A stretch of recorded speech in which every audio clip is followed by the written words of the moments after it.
Fool's Day. There we go. Good morning, everyone, and welcome to the April 1st meeting of the Portland City Council. Would you please call the roll? Fish.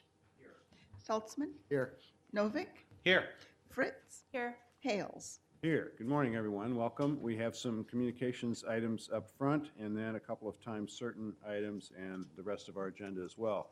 So I see that we have at least some of the folks that have signed up to testify here. Let's take our communications items, and I think you may want people to come up as a group rather than one at a time. Was that right? Yes. Okay. So if you could call the all five, please.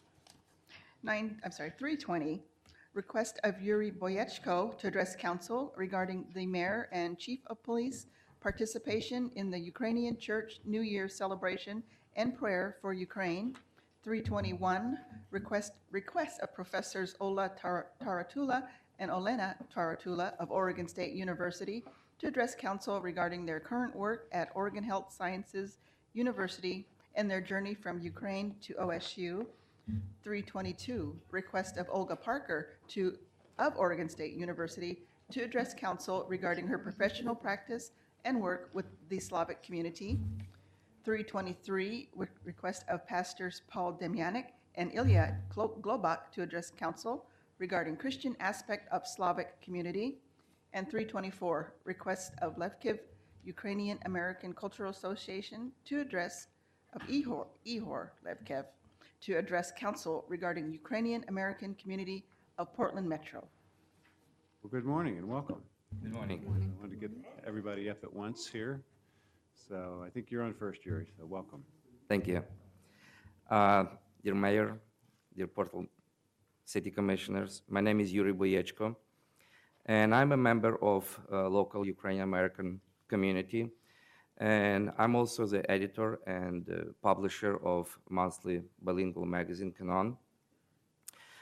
In December 2012, Chief O'Day established the Slavic Advisory Council, of which I'm current member.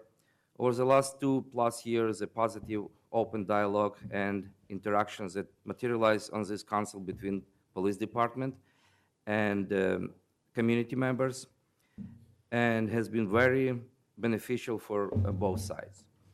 I feel the productive and useful result that this council collectively achieved is just another example of positive steps in process of building solid foundation for stronger relation between the Portland metro area city government and local American Ukrainian community. On January of this year, the local Ukrainian American community organized a Christmas Carol Prayer for Ukraine rally. We were honored to have Mayor and Mrs. Hales, along with Chief O'Day, join us and show support for our cause with their presence and encouraging words. Thank you. Dear Mayor Hales and Chief O'Day, on behalf of local Ukrainian community, I would like to personally thank you for your support. This means a lot to me and for our Ukrainian American community. I believe that your participation in our event was just another step toward achieving our united goal of building a solid foundation for stronger and more productive community partnership. Thank you again. Thank you. And I'd like to introduce next speakers, Professor Olena Taratula, Oregon State University, Olga Parker, mental health and substance abuse therapist, Pastor Paul Demyanik of Ukrainian Baptist Church, and Ihor Levkiv, President of Ukrainian American Cultural Association of Oregon and Southwest Washington. Thank you very much. Thank you. Welcome. Thank you, Yuri, for introduction. Mayor Hayes, members of City Council, thank you for this great opportunity to speak here today and to bring to your attention a side of Ukrainian community which you may or may not be aware of. My name is Olena Taratula, and my husband, Oleg Taratula, present here, and we are professors at College of Pharmacy, Oregon State University, working here in Portland in that newly built collaborative life sciences building. And it is a common knowledge that a significant number of PhD students in science in the United States are not US natives, but are from abroad. And among those students, Ukrainian students have demonstrated deep knowledge, significant achievements in scientific discoveries, for instance, publishing recognized work in prestigious papers, as well as mentoring and training both undergraduates and graduate students in American universities. And Ukrainians have always been known as hardworking people, either in business, community infrastructures, or other settings, including scientific settings. And I personally know at least 10 PhD students in science from Ukraine only during last 3 years working at Oregon State University. And all of them have acquired prestigious academic or industrial positions here in the United States or in Europe. So with this, I want to truly thank Oregon State University and City of Portland and the great state of Oregon and America for providing Ukrainians like us opportunity to pursue scientific and personal dreams, and for supporting Ukrainian community. My husband and I, we've had a similar journey to those students I was talking about. We came in 2003 to the United States at the age of 22 for opportunities which we did not have in Ukraine at that time, to pursue a PhD in cutting-edge scientific field of nanotechnology. And after 5 hard-working years, with advanced degrees in our hands, we moved forward to our goal of being independent researchers in the field of nanomedicine. And after another 3 years, we became faculty members of Oregon State University to pursue a goal to cure cancer using a nanomedicine-based approach. And thank you for this opportunity and for supporting Ukrainian community, and thank you so much for your attention. I hope it was useful. Thanks very much. You're next. My name is Olga Parker. My last name is not Russian. I came here 25 years ago, and I'm married, so now I am Parker. I came as an immigrant, not as a refugee, to this country in a group of Russian-speaking specialists, professions, and I have PhD from clinical psychology from Moscow State University. And here in the United States, I actually provide a lot of clinical work. For all these years, I had been working for CODA, and now I'm working for Lutheran Community Services, and I also have my own business, Modus Vivendi. And I provide all clinical work that you can think of, mental health therapy, substance abuse treatment, provide treatment for clients who have domestic violence issues, for victims and perpetrators. I have contracts with Multnomah County to provide treatment, substance abuse. I'm working with DCGA clients, and majority of my clients, 99% of them, Russian speaking. Majority of my clients from Ukraine. I have clients from Uzbekistan, from Moldova, from Kazakhstan. Some clients from Romania, though they don't speak Russian, and I have to have an interpreter unless I speak English. I have probably just a few English-speaking clients, but mainly it is culturally specific service. This is what we provide. Our clients, this is all our patient services. A lot of people who have mental health services, mental health issues, usually attend their treatment at Lutheran Community Services with me. I'm working with other therapists who is also Russian speaking. And we work with children, we work with families, with individuals, and I think this is very important because probably I would say 30% of my clients do not speak English, especially older generations. Even if I have younger generations who do speak English, they still benefit from cultural specific issues that we provide treatment. So I think I'm probably out of time unless you have questions. Thank you. No, we may have questions at the end. I think we'll let the Okay, whole thank panel you. proceed, so thank you. I would like to thank the Portland City Council for giving me this opportunity to address to you today. Your invitation is a strong signal of support to our community and a testament of your commitment to serving this city. As introduced, Pastor Ilya Globak, its largest Ukrainian Bible church in West Coast, and I am Ukrainian Baptist Church pastor, and I am also the president of West Coast Ukrainian Baptist Convention. I'd like to take a moment to reflect on how I have witnessed our churches serve not only the Ukrainian American, but also the Portland metro community over the past 24 years that my family and I have lived here.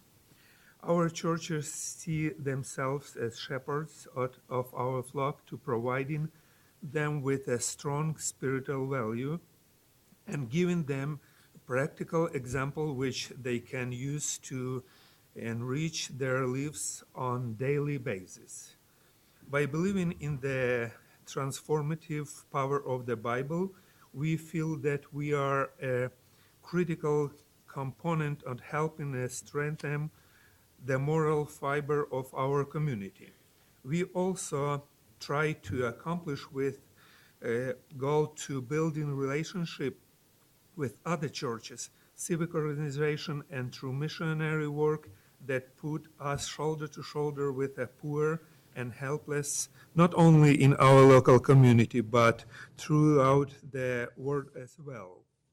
Locally, when we bring together the elderly who may need something as simple as getting a letter translated with young adults, and who can help them translate the letter, we not only instill in the kids a sense of pride and belonging, but we also instill a sense of trust and respect in the elderly for those kids as well. And by encouraging our youth to participate in church services and various church activities, we help them build their confidence and strengthen their resolve to that they can naturally and become strong contribution member to our community. In summary, because of our churches, I feel that our community is a group that's seen the spiritual needs of its members, and one that is also willing to reach out of all those in need regardless of their beliefs, and one that has morally strong families where Christian values are always present and where respect for and participation of our nation, state, and local governments is strongly encouraged. I have seen these core values successfully involved in our Ukrainian American community for over 20 years, and I am confident they will continue to do so for many years to come. On behalf of my fellow pastors and people here today, I am honored to have addressed you this morning. Thank you very much. Thank you. Thank you. Good morning. Dear Mayor and dear council members, good morning. My name is Ihor Levkiev. I'm president of Ukrainian American Cultural Association. I'm also international service manager working for Daimler Trucks North America, taking care of service accounts in Asia Pacific and Latin America. We became organized more than 9 years ago as a non-profit umbrella group for the local Ukrainian American community. We are thankful to you, dear Mayor, and the City Council for providing this time to recognize us. Our community is comprising of more than 80,000 people, and we have distinct language and culture. The majority of the Ukrainian population here, the fourth wave of immigrants from Ukraine, which are declared its independence in 1991, after many years of oppression. I would like to recognize Ukrainian community members that are present today. Alexander Moskal, the Portland and Vancouver branch manager, Ukrainian Federal Credit Union. Tatiana Terdal, Ukrainian American Cultural Association board member, small business owner. Her husband, Paul Terdal, visiting professor, Ukrainian Catholic University, small business owner. Alexandra Hritsak, professor of sociology, Reed College. Michael Tkachuk, president of Samaritan Missionary. Irina Duja, community member and volunteer. David Olson, former director of City of Portland, cable office coordinator of Portland, Lviv Sister City Project back in 2008, which we think we will continue try to establish with your help. Also Leah Demyanik, Ukrainian American Cultural Association board member. Maria Borisovska, Ukrainian American Cultural Association member and volunteer. Oleg Taratula, assistant professor, College of Pharmacy, Oregon State University. Tatiana Odarich, family doctor, Vancouver Clinic. And Valentina Schmidt, Ukrainian American Cultural Association member and volunteer. Our Ukrainian American population in Portland metro area represents a hardworking, family-focused community of which the city can be proud. Since 2006, we have held celebrations of Ukrainian Independence Day, assisted in hosting Ukrainian delegations in Portland, laid the groundwork for a sister city relationship between Portland and Lviv, while working with other organizations, including the World Affairs Council, the State Department, and the city itself. Also, we helped create and support many additional organizations such as Ukrainian School of Knowledge, the Portland branch of Ukrainian Federal Credit Union, Ukrainian language publications, as well as hosting radio broadcasts to our community. We are also a devout church-going community, and I would like to recognize several of our clergy. Some of them are here with us today.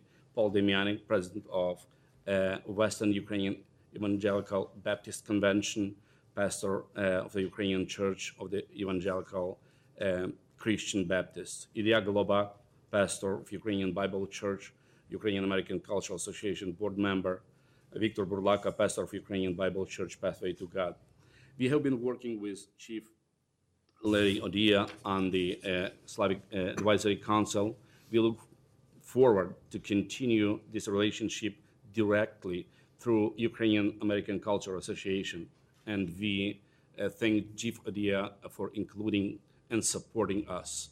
The Chief's commitment to diverse communities in Portland is greatly appreciated. And I would like to recognize his involvement and appreciate his help.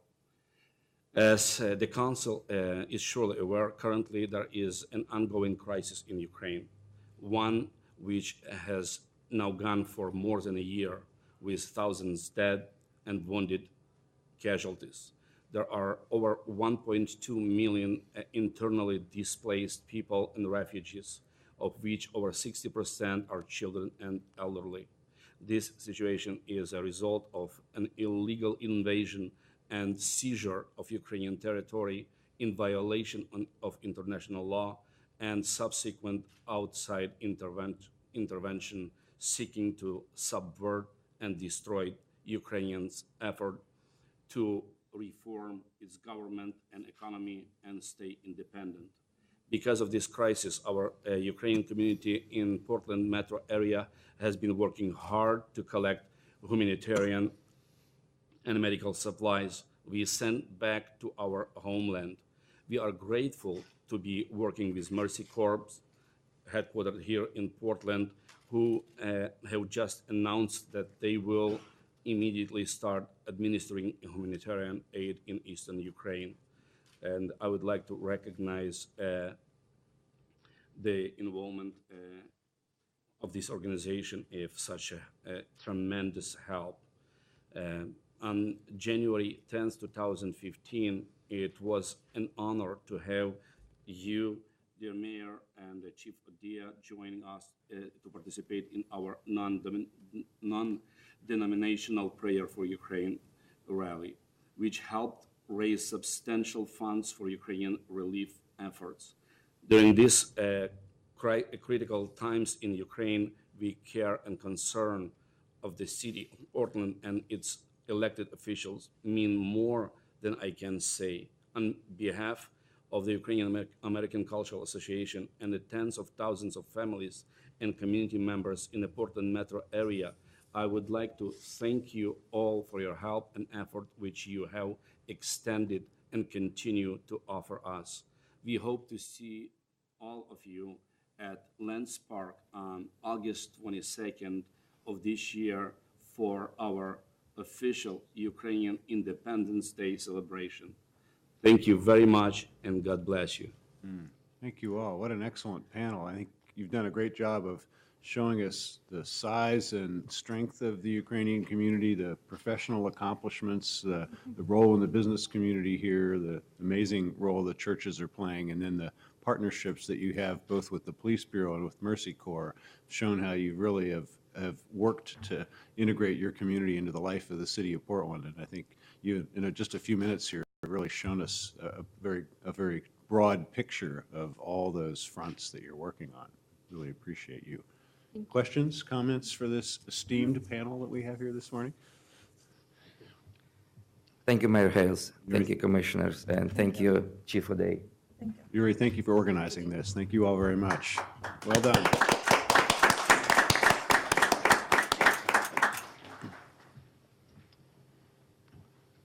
That was great. Thank you. All right, let's move to our consent calendar and deal with that before we move to our time certain items. I don't believe we have any requests to pull items from the consent calendar. Is that right? All right, then let's take a vote, please, on the consent calendar as printed. Fish. Aye. Saltzman. Aye. Novick. Aye. Fritz. Aye. Hales. Aye. Okay. I think so if we're ready. Are we ready for the Willamette Falls item? Is that, are we, all are here? Okay, then let's please move to that item, which is 332. 332, declare city council support for the reopening of the Willamette Falls locks and the development of the Willamette Falls Legacy Project. Mr. Fish. Thank you, Mayor. In late 2014, I met with Lisa Nato and Congresswoman Darlene Hooley and others about a project they were working on with the National Trust for Historic Preservation. Lisa described to us the fascinating story of the Willamette Falls locks, their special place in Oregon's past, and their current status as non-operational, in quotation marks. She asked whether the council would consider sponsoring a resolution in support of the regional effort to reopen the locks. It's been an honor to work with Mayor Hales to bring, this resolution to council, and I'm glad that based on feedback from my friend Oregon City Mayor Dan Holliday, it also includes language in support of the Willamette Falls Legacy Project. Mayor, do you have the proclamation? I have the resolution. You have the resolution. I do. Okay. So anyway, welcome honored guest, Lisa. Thank you. Congresswoman Thank you. Haley. Very much for hearing us, and we want your support for this resolution. What we're trying to do as we're working for the National Historic Trust, and our goal is to open the locks, which connects the Willamette River. It is only a navigable river if the locks are open. It goes from Springfield to the Columbia River. The locks, the Native American tribes spent time helping to build the locks. They were operational through most of, until, 2000, when they closed in 2011. And part of the problem is the locks used to carry all of the commerce through from Salem, the mills that were along there, timber. And when the timber cutting dried up, the tonnage went down on the locks. And so the Corps of Engineers decided that they would close it. It is important piece of our heritage. It will be important for recreational uses. We've talked to the riverboat owners that really would like to have the locks open, as well as the canoes and rafters going through there. And we also have people that want commerce to go through there. We're trying to build support from ground up to try to get the Corps of Engineers to actually partner with or fix the locks and then transfer it, but we're working on trying to make sure that this is a reality in the future, that those locks are open. It's an important part of our heritage. With that, Sandy? Good morning. Excuse me. I'm Sandy Carter. Thank you for this opportunity to talk to you about this. As a board member of Willamette Falls Heritage Foundation, which is a small nonprofit based in West Lynn, and more recently as coordinator of the One Willamette River Coalition, because if the locks are closed, there are 2 Willamette rivers. I've been focused on keeping the locks open for about a dozen years. Our 1873 locks were bought by the Corps of Engineers in 1915. They did yeoman's work for more than a century, but as Darlene mentioned, shrinking of the logging industry and some shifts by the mills at the falls to trucking models over barging dealt them a deep blow on funding in the 90s, because they're funded from a decades-old congressional model that's based on commercial tonnage. In addition to their intrinsic value as an amazing historic resource, they provide an iconic river gateway for recreation, heritage, ecotourism, marine businesses. They simultaneously beckon both paddlers on the Willamette River Water Trail and gravel barges, which is a pretty big job description. In 2005, Governor Kulongoski made the locks funding issue an Oregon Solutions Project, and Vern Duncan was the convener on that. Over the next 4 years, pulling together to keep the locks maintained and operating, the stakeholders in that group chipped in to fund an Inca engineering study, a study by Travel Oregon on the recreational return on investment, a study of other cases where locks have been transferred by the government to other entities so that they could survive, an update of the locks nomination on the National Register, federal stimulus dollars to complete needed gate inspections and repairs, and a federal transportation grant for seasonal operations for a couple of years. This is a tremendous group effort sustained over years. Since 2011, the job of ensuring that the locks have a future has belonged to the One Willamette River Coalition, and 2011 saw many milestones. Peggy Siegler, Oregon Field Officer for the National Trust, joined the effort. Restore Oregon declared the locks an endangered place, which is unfortunate, but it shines a light on the problem. The National Trust declared it a national treasure. Peggy and I had a large meeting. 60 stakeholders came and easily arrived at consensus around the solution, which would be to transfer the locks out of federal stewardship and into some other partnership. But in order to do that, the locks need to be repaired and reopened. You have in your materials the Eco Northwest Economic Potential Report, I believe, digitally. We can get you copies in hard copy if you like to handle them. Through one-on-one interviews by Eco Northwest and data mining, the study concluded 2 important things. There is pent-up regional recreational and tourism demand for the reopening of the locks, and there will likely be a return to barging past Willamette Falls after a few years of predictable operations.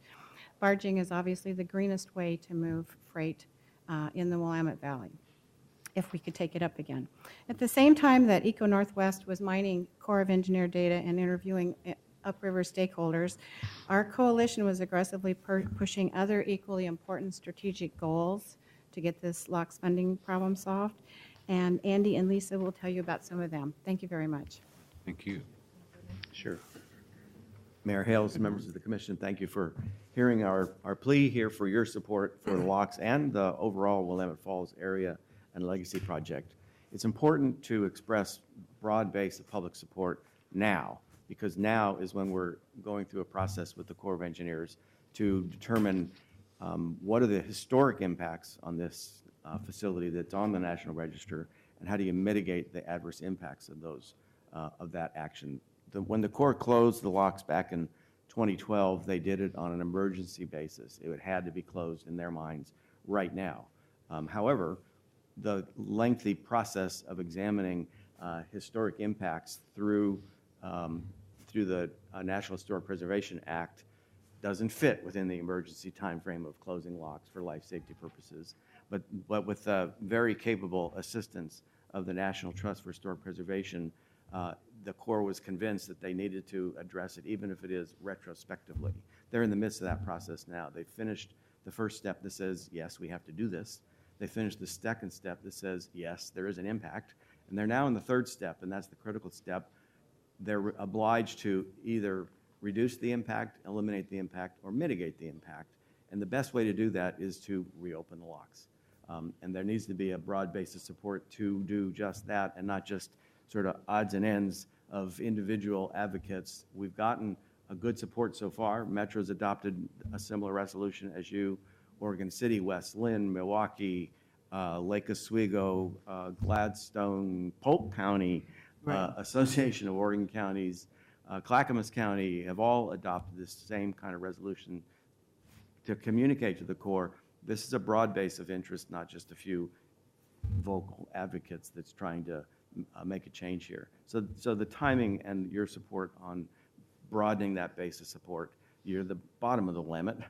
We've got interest from the top of the limit as well, is really important at this point in time. I provided to you also, there's a reference in our resolution and your resolution that we should include this in the regional transportation plan as a transportation corridor and a project necessary for that transportation corridor to function properly. And we should communicate our interest as part of the region's policy position, communicating back to DC. This is what we're all taking back to DC later this month to meet with our delegation and advocate. And there's a reference on the next to the last page to the locks, and there's a picture of the locks. Although, thanks to Commissioner Novick, the Tillicum Bridge gets page 1. The locks get page 6 as one of the items that the region's interested in. I've also given you a little brochure about the Legacy Project. On the other side of the falls, on the Oregon City side of the falls, Metro is working closely with Clackamas County and Oregon City to support the redevelopment of the Blue Heron Mill site. The Blue Heron Mill is in private ownership now. We're working closely with that developer. That developer has provided Metro with, I think it's a 150-foot easement along the riverbank. We're now working actively on designing, and we have sort of down payment revenues for starting construction of the Riverwalk to give public access to the falls immediately adjacent to the falls for the first time in, 100 years? So that's the spark that really gains the public interest, and we're well into advancing that public access. So thank you for your support, and thank you for including a reference to the Legacy Project in your resolution as well. Thank you all. Questions for this panel? Oh, sorry, Lisa.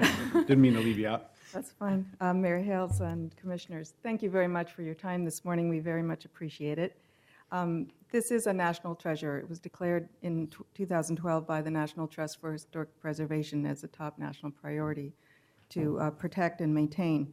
In addition to the number of jurisdictions, local governments that have adopted formal resolutions, we are pleased to say that the tribes of the Confederated Tribes of the Grand Ronde have also issued a formal proclamation in support. PGE has been supporting us, the Oregon concrete and aggregate producers as well. So there is a broad base of support for this. Your resolution would also support efforts at the state level. We have Senate Bill 131 that we are promoting to create a state task force, which would include state agencies such as state parks, the Marine Board, and the Department of Transportation in this effort to come to solutions for the Willamette Falls locks. And additionally, Senate Joint Memorial 10, which is sending a message to Congress that we want their participation. Our federal delegation has been united in support for this project, and we're working together with them. And we specifically want to thank all of you, particularly Mayor Hales and Commissioner Fish, for bringing this forward. Jackie Dingfelder in the Office of Sustainability, Matthew Robinson, policy analyst, and Sonia Schmansky for all of her work. So we thank all of you very much. Thank you. I know Mayor Holliday is on his way, but may or may not make it here in And time this I have morning. the honor, Mayor, of serving with the other mayor on the Regional Water Users Consortium. So he and I see each other every quarter, and I think I'm the first Water Bureau commissioner in charge in a generation that actually goes to those meetings. And it's important because those are all our regional customers, and we're building productive long-term relationships. And it's an honor for this council to support this effort because it meets a lot of our goals. It's a regional effort. It's about our heritage. There's jobs at stake. Inducing the Army Corps of Engineers to step up and do something is good for the region. It's a transportation priority, so says the document that was handed out. And I think also, Mayor, frankly, what we've learned is that when a former congresswoman and a former county commissioner come and knock on our doors, it's very difficult to say no when they have a good cause that they're pitching. So we thank you for your advocacy. Thank you all. Questions for the panel? Oh, Mayor, I forgot to mention one thing, and that we also very much appreciate the leadership of Clackamas County. They have stepped up to spearhead the regional support, and Commissioner Tootie Smith is leading that effort along with Commissioner Schrader. Great. Thank you all. Just a clarification and a question. The clarification is, I asked for JPAC to put the Telecom Crossing Bridge picture on the front page of our document to the federal government, not to slight the Willamette Falls locks or any other piece of transportation infrastructure, because the Federal Department of Transportation put a picture of the Telecom Crossing on their own budget document this year. So I wanted to let them know that our priorities were on the front page. So I wanted to let them know that our priorities were aligned. Second, I should have asked this during the JPAC discussion, but I neglected to. When the locks reopen, will there be bagels? I think after that. If you bring them. Or if you order them, we'll make sure they're there. Lisa, as this thing moves forward, and you've got some wonderful promotional materials, other things, would you let the council know if there are specific community celebrations that we can attend to? We'd be very happy Go to. beyond the There'd be a written fest. words to actually be physically, have a representative there to show support. We'll be very happy to do that. Thank you so much. Thank you all. Thanks for being here this morning. Appreciate it. Anyone Thank else you. want to speak on this item? Anyone else that's signed up to I speak? think Mr. Lightning would like to. Thank you. Thank you all.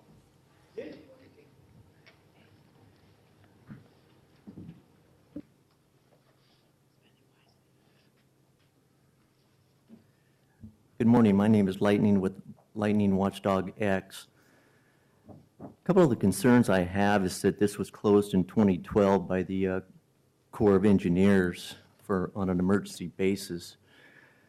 I'd like a little bit more data on that, exactly why they would close this and what is the estimated cost to reopen this. I understand this Blue Heron Mill site, the developers come in at a pretty good price to purchase this property. And we're seeing this type of activity right now. I'd like to have an understanding from the developer's position on how much money he's willing to put up to also have this open.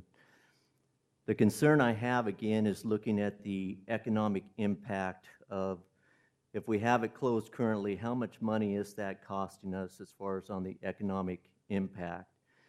If we come up with the money to open this, what is going to be the gain? I'd like to see some data going back a few years on that to see how much money we've actually lost and what will be the gain if we do reopen this. And I have some hesitation at this time to understand that I hope this isn't going to just be tied to this Blue Heron Mill site on the developer deciding to do what he plans on doing. And I want to see the true economic benefits before any money is committed, especially from the transportation side, that I really don't think they have any additional money at this time to even be thinking of adding anything to this. But again, I guess you're going to go on a federal level to see if you can get some more funds for this, and I'll just wait and see what happens. Again, I'm just hesitating on the fact it was closed on an emergency basis, And I'd like to hear a little bit more from the Corps of Engineers exactly on why that happened and exactly what the cost would have been to keep this open. Thank you. Thank you. Okay, thanks very much. Anyone else want to speak? Then we should take a roll call vote on the resolution then. Fish? Well, again, I'm very proud to support this resolution. I want to thank our honored guests who are here for making such a compelling case. I'm sorry the mayor's not here, but in absentia, we'll thank him for his advocacy. Commissioner Novick, thank you for your role in placing this in this document. And while it's not on the first page, it's certainly, it's rather prominent on page 6. And we know that we won't let the page sequence get in the way of our advocacy. You know that you're in the presence of a pro when the presenter mayor actually thanks all the staff before we get a chance to do so. And that's why Lisa's so effective. But I want to just reiterate that we are grateful for, because a lot of work went into this. This did not just sort of materialize overnight. It was drafted and redrafted, and we tried to get it right. And so again, I want to acknowledge in the mayor's office, Jackie Dingfelder, Matthew Robinson, and Rachel Wiggins. They worked hard on this. And in my office, Sonia Schmansky, who did such a great job on this, Mayor. I made her my chief of staff after she completed this work. So, and everyone else. And I thank the mayor for working collaboratively on this. This is important. And, you know, I'll just make one little, get on my stump on one concern that I have generally, which is I think the idea of regionalism is under attack in our region. I think the old notion that we do our best work on a regional basis with our partners, investing in things, is taking a lot of hits. And it's not just in the transportation area where transportation initiatives get big pushback, and not just light rail. But if you look at the housing statistics on who's building affordable housing and serving who in the region, if you look at the location of jobs, if you look at transportation, if you look at a number of things, the idea that we are best when the region is successful is coming under attack and is being questioned. And I think that when the city of Portland has a chance to reach out to a regional partner and support something that benefits all of us, and particularly one that that supports an important piece of our history, then it is incumbent on us to join arms with our other partners and say, yes, we'll help you. So again, thanks to our two friends, the former electeds, one of whom has a bridge in her honor, for joining us. Thanks for the presentation, Mayor. I'm proud to vote aye. Saltzman? Well, thank you for bringing this important item to our attention. I'm pleased to support the reopening of the locks and ultimately the redevelopment of the Blue Heron property to really improve the access and recognize Willamette Falls for the tremendous gem that it is in our state. Aye. Novick? I think this, I mean, I agree with Commissioner Fish that to some extent the notion of regionalism is under attack, but it's under attack, but it's still alive and well. And much as I hate getting up early enough in the morning to go to JPAC meetings at 7:30 once a month, regionalism is definitely alive and well in those meetings. And our commitment to regionalism is reflected in this effort as well as the other transportation priorities identified in the JPAC document that you saw. So, I mean, you know, Ben Franklin said that we must all hang together, or assuredly we shall all hang separately. And I think that for the elected officials and staff in this region, they understand that that's true about transportation and transportation-related initiatives. Thank you so much for everybody's work on this. Aye. Fritz? Thank you for all your work on this project. Aye. Hales? Well, there's a long history here. When a couple of fellows named William Overton and Asa Lovejoy got interested in a site called The Clearing in those days because we earned our name Stumptown from the very early days when people started doing some logging around here. We're sitting in The Clearing. They decided that would be a good place to start a town, and they paddled their canoe in 1843 or 1844, depending on which historian you want to listen to, up to Oregon City in order to pay 25 cents to the land office and file that claim.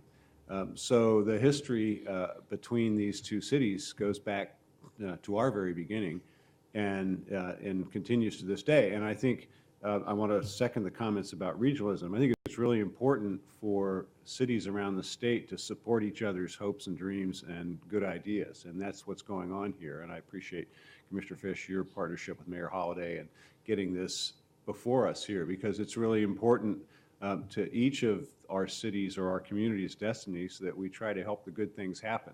And they often require help from the federal government or from state government or from the private sector in order for them to happen. And it's very much in Portland's interest for Oregon City to prosper. And so this will help, these projects will help that happen. And I think, again, even though there's always politics about regionalism, I think I see a lot of appreciation around the state for the fact that we do as a city try to reach out and be partners with other communities. The mayor of Klamath Falls called me yesterday to thank us for our support for the background check legislation that was before the legislature this morning, because he just joined Mayors Against Illegal Guns. So I think the fact that on issues or on ideas and projects and the future economies of each of our communities, if we can get together and support each other, everybody wins. And I think that's what's happening here. So I want to thank you all for calling on us to be good partners and call on us some more, I hope, to help make both the reopening of the locks and the redevelopment of this amazing part of Oregon City a success. And we wish you well on all of those fronts, and we look forward to being your partners. Aye. Thank you.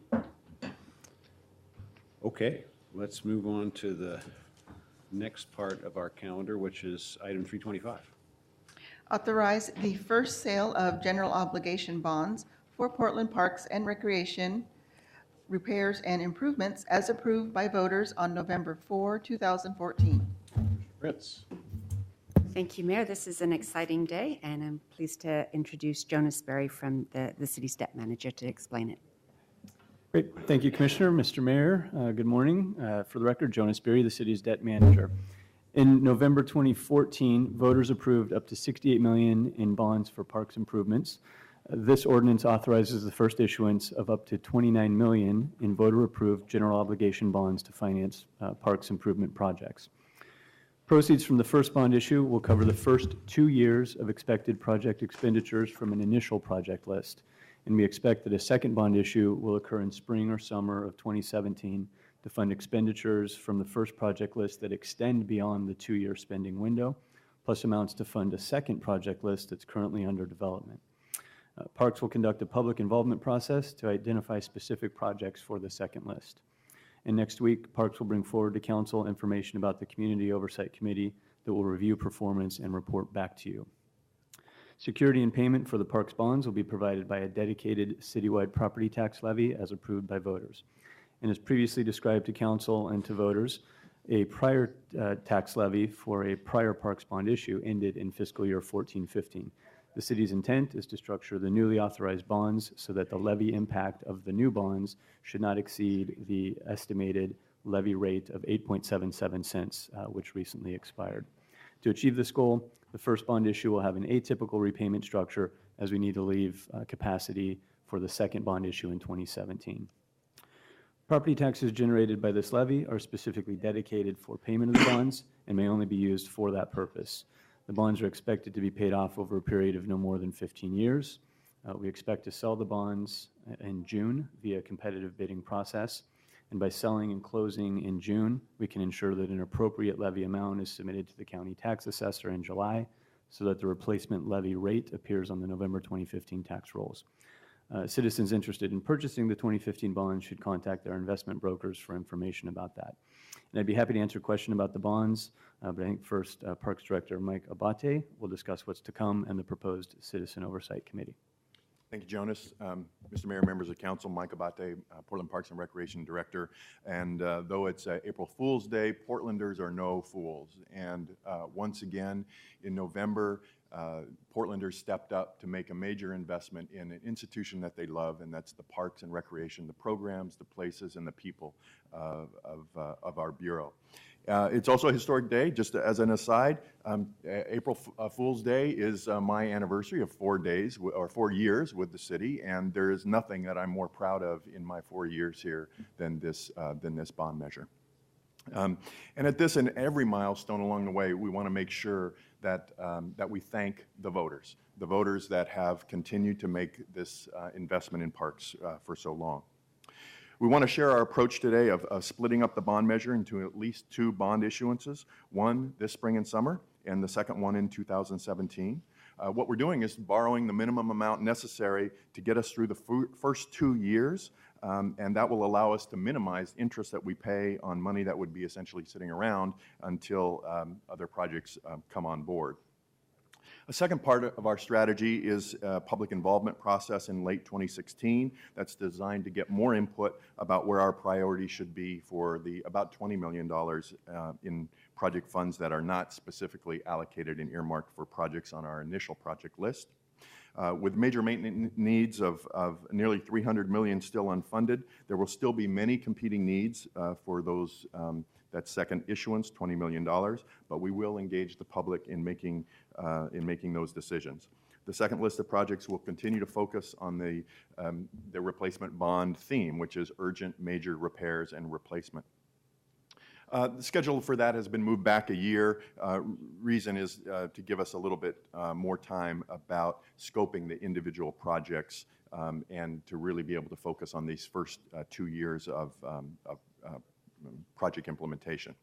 So again, that's scheduled for 2016 after the initial Oversight Committee report is issued. We have supplemented bond funds, as a matter of fact, leveraged them for key projects with some SDC funds used only as appropriate, and we'll continue to look for ways to leverage the bond funds with outside grants and private fundraising efforts. At the moment, our staff is fully engaged in refining the planning, the staff recruitment and orientation, and along with hitting a goal of starting on these projects, hitting the ground running effective the 1st of July as soon as those funds are available. Early projects include Grant Pool and Pioneer Courthouse Square, where systems are failing, Lentz and Park Lane Parks, where needs are great, and 13 others. In fact, Grant Pool, Cooch Park, Pioneer Courthouse Square are already underway with project managers assigned and work beginning. Pioneer Courthouse Square will be getting renovated as early as late 2016 with completion scheduled for late 2017/2018. Grant Pool will probably be the first completed project scheduled for the pool season of next summer, 2016. The Springwater Trail Bridge will probably be the last from this first list, scheduled for April of 2019. Next week, we'll bring forward the selections for the Community Oversight Committee. You have each nominated someone for this important group, and by next week, we expect that the last couple of them to confirm their participation. We look forward to engaging them in our work and getting good advice from them on the implementation. Your appointments will ensure that that they are fully briefed and ready to go once the bond funds are in place. I want to also thank Jonas Beery for his great assistance and leadership. The Assistant Parks Director Warren Jimenez, Kia Selly, Jen Yoakum, Jeff Schaefer, Eileen Argentina, and Deb Lev. They have been working overtime to scope these projects and get ready for this day and for beginning the projects in July. And also, Commissioner Fritz wants to also thank a very important person that's a part of our team as well. So that's the end of my remarks, but we have 3 people that I'd like to introduce that are. Oh, sure. You mentioned that you hope to have this oversight body impaneled, and do you have the names of all the nominees? We have names, but we're confirming participation on 1 or 2 of them, so that's why we're bringing them back a week from today. Because I understand there's a couple of rather famous names of people that have been approached. There are. Familiar names. Familiar names. In the parks movement. And famous. Everybody in suspense for another week. Celebrities. Tune in next week for another exciting don't miss of the Parks Bond. Yes. So we have 3 people to testify today. First, the chair of the Park and Recreation Parks Board, Kathy Fong-Stevens. After Kathy, we'll hear from the former executive director of the Portland Parks Foundation and co-chair of the Fix Our Parks campaign, Nick Hardig. And then finally, we're pleased to be joined by Don Goldberg from the Trust for Public Lands. Before that, does council have any questions for either Mike or Jonas? So when you renovate Pioneer Courthouse Square, what happens to all those bricks with our names on them? Good question, Commissioner. We will be replacing or lifting and reinstalling the bricks, the ones that aren't damaged, but damaged bricks will be redone with people's names on it. Well, that's the way, I'm not sure we should give that away so easily. How much did Dan pay for his brick? It's quite the deal, and there are still bricks available to be purchased. Given inflation and Commissioner, given changed circumstances, I think if Dan wants a brick, shouldn't there be an additional premium? There has been a vigorous discussion about this on the Pioneer Courthouse Square board, and the commitment was that the bricks would be there in perpetuity. So there is no additional fee, and they will be going back, I presume, in the same places. So, but there are also other bricks available for purchase, and so if Portlanders would like to be part of this once-in-a-lifetime deal, because you only pay for it once in your lifetime, certainly go on the Pioneer Courthouse Square website and sign up. If I may make a suggestion, it appears that David Geffen is willing to spend lots and lots of money to have his name on things, so I think we should reach out to him. So if we own a brick today, we could just send in a contribution to say, take good care of it for another 50 years. That would be nice. That would be wonderful. Yes. By the way, are the names still visible on the bricks? Because I noticed, like, at some other parks, with enough wear and tear, they end up sort of getting obscured a bit. Yeah, there are some bricks that are obscured. We'll be replacing those, but in general, they're fairly legible. Yeah. Yeah. Okay, thanks. I'm still there. Yeah. Thank you.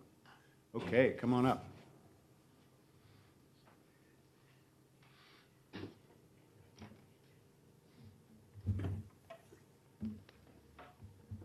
Good morning. I'm Kathy Fong-Stevens, Chair of the Parks Board. And the Parks Board members asked me to come here and thank Commissioner Fritz for her leadership and Energizer Bunny-like energy for attending dozens, if not hundreds, of gatherings of Portlanders to get the word out about the bond this last year and the need for this funding. It really made a huge difference. And they wanted me to thank you, the City Council, for your commitment to Portland's park system and for your knowledge that it's essential to our livable city in so many ways.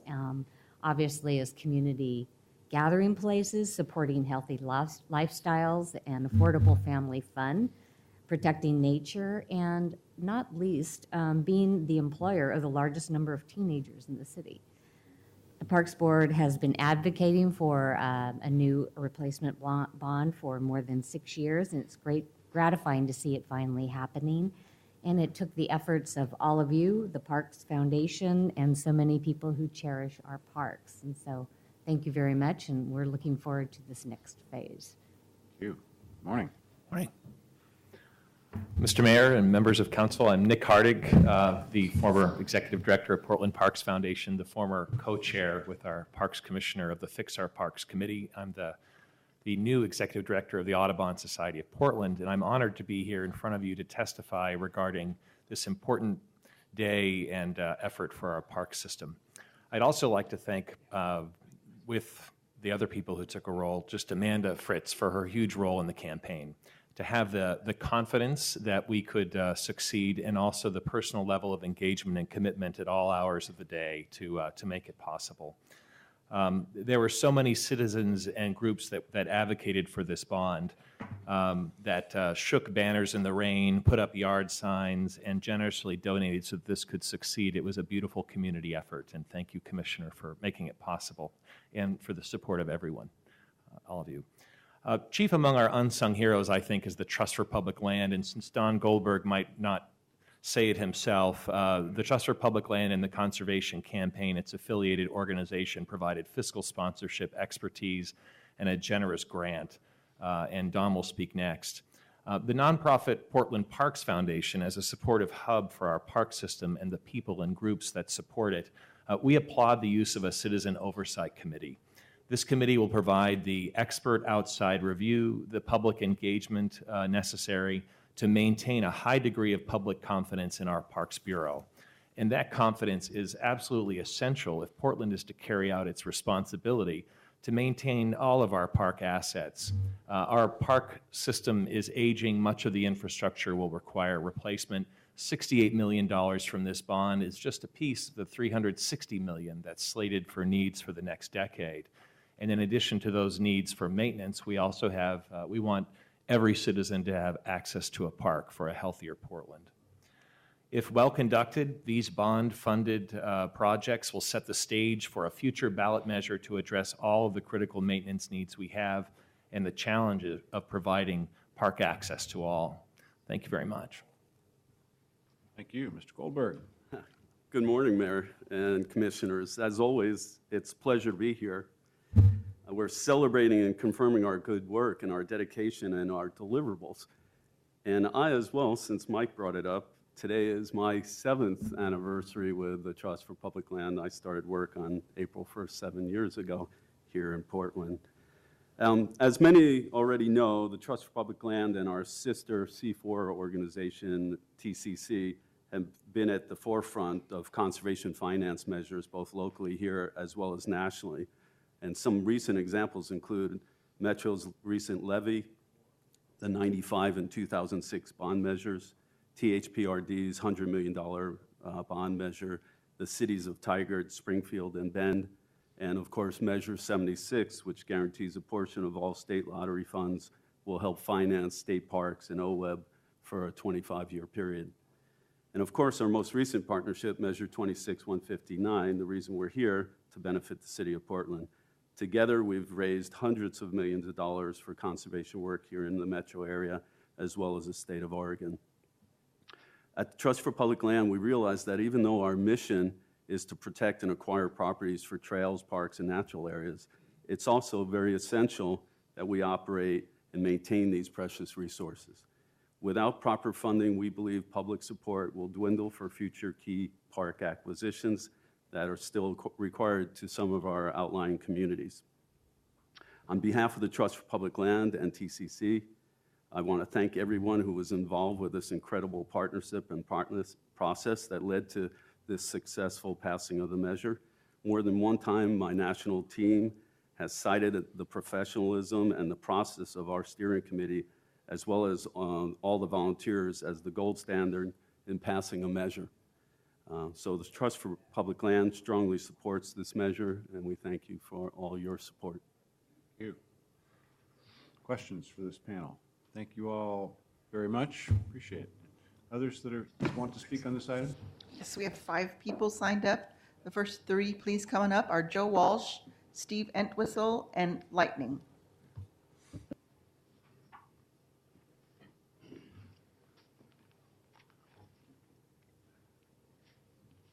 Okay, Mr. Walsh, I think you're first.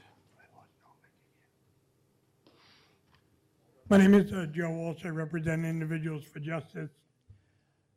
On this bond measure that was passed by the citizens of Portland, I personally voted for it, and Individuals for Justice supported it.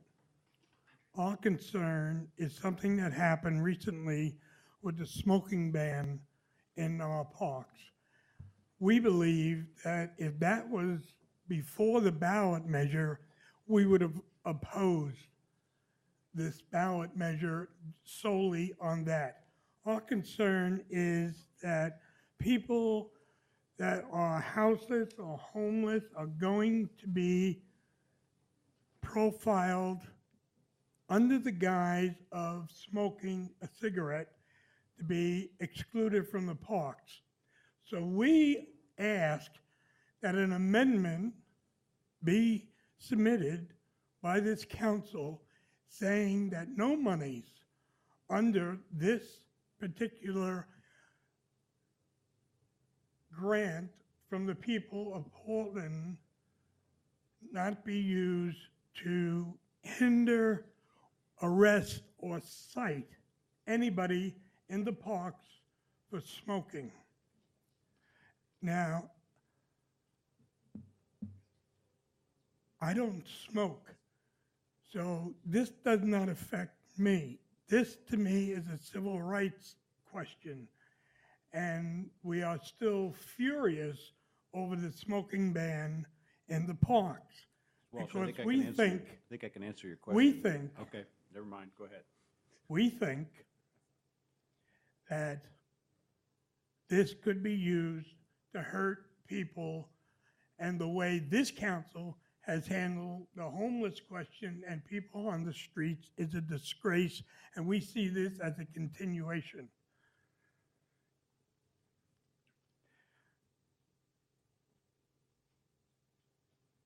Mayor, you wanted to say something? You Yes, can- I'm happy to answer your question Sure. about the funds. This I'd like is to a- clarify, This is please. a capital bond measure, so.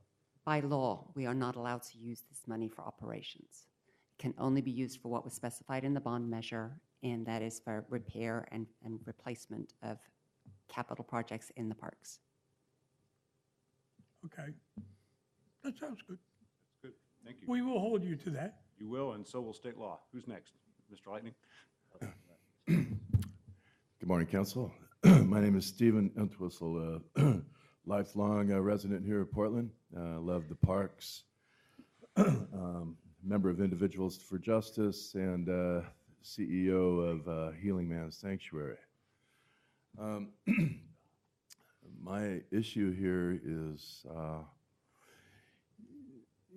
these, well, along with the smoking law that is now being imposed on the public, which came down as fastballs under the public radar. I think a lot more people would have had a lot more to say about it instead of the less than 300 people that were found to make any kind of comment on it at all. We're making parks into a place where certain folks can go.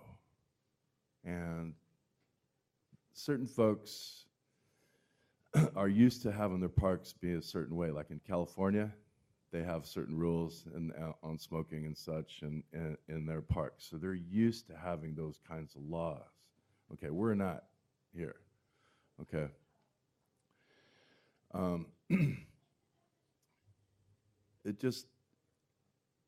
When people say, well, we want everybody to be in the parks, we don't want everybody to come into the parks. I don't believe that, not for one moment. Not based on what I've seen in the past couple of years, especially here in Portland. When you throw fastballs under the public radar with laws and such, it gets the people that are locked into the workday culture. They don't have a say. They cannot speak out about these issues. And to me, that's underhanded, sneaky, reactionary, unnecessary, and extreme. But I love the parks. I think building the parks and making them nice is great. And I think hiring folks that are local to do it is even better. In fact, you can even put some folks that haven't worked in a long time to work in the parks. That would even be better. But I don't see that as being one of the options. And as a result, there's a lot of people that could do those jobs that aren't doing them. And that's based on a lot of,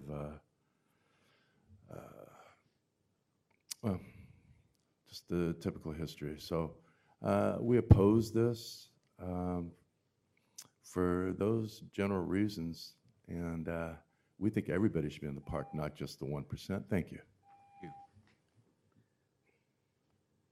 Good morning. My name is Lightning. I represent Lightning Watchdog X. One of the concerns I had on this bond originally was, is this going to be more or less a great benefit to the parks and leave transportation kind of on the sidelines of the timing when this was passed? And I'm still wondering to see really what happens on this if this gas tax doesn't come through at a number that is within reason. Then it's going to be very interesting on where this transportation issue ends up going. So I've always had concern on this. And another issue I have on this is that because, in my opinion, the SDCs we're having a building frenzy. There should be ample funds coming in, if not a tremendous amount. And again, so I've always questioned the timing of this on having transportation left to the side. Now, one of the main things I want to have focused on is that we've seen a lot of acquisition of various properties for parks. Some even paid higher than the appraisal value or asking price.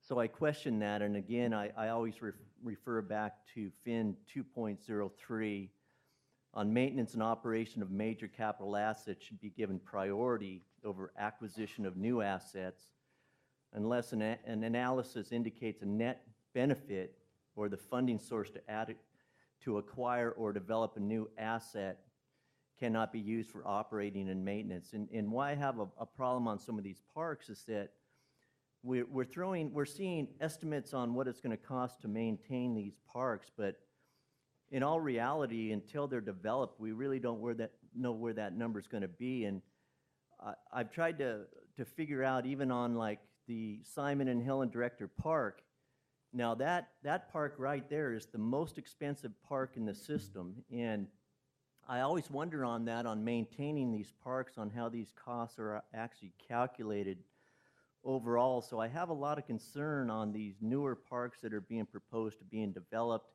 I understand this bond money, like I say, is for the repair and replacement of capital projects in the parks. But I want to also have an understanding that, you know, when we're talking transportation, we're talking like $5+ billion in capital assets. When you're talking parks, my understanding, we're about $1 billion to maybe $1.5 billion. So when you're talking $300 million plus for the maintenance and deferred repairs, when you look at the assets overall, transportation is asking for $1 million. You might be at $300 to $500 million, but the overall asset dollar amount is quite a bit more toward transportation, and I think the benefits toward transportation might even be more necessary at this time. So I'm just questioning this overall issue on so much money being provided to the parks. And again, transportation has been neglected, so I have an issue with the timing of all this at this time. Thank you. Thank you. Thank you all. Next. The next two are Charles Johnson and Barry Sutton.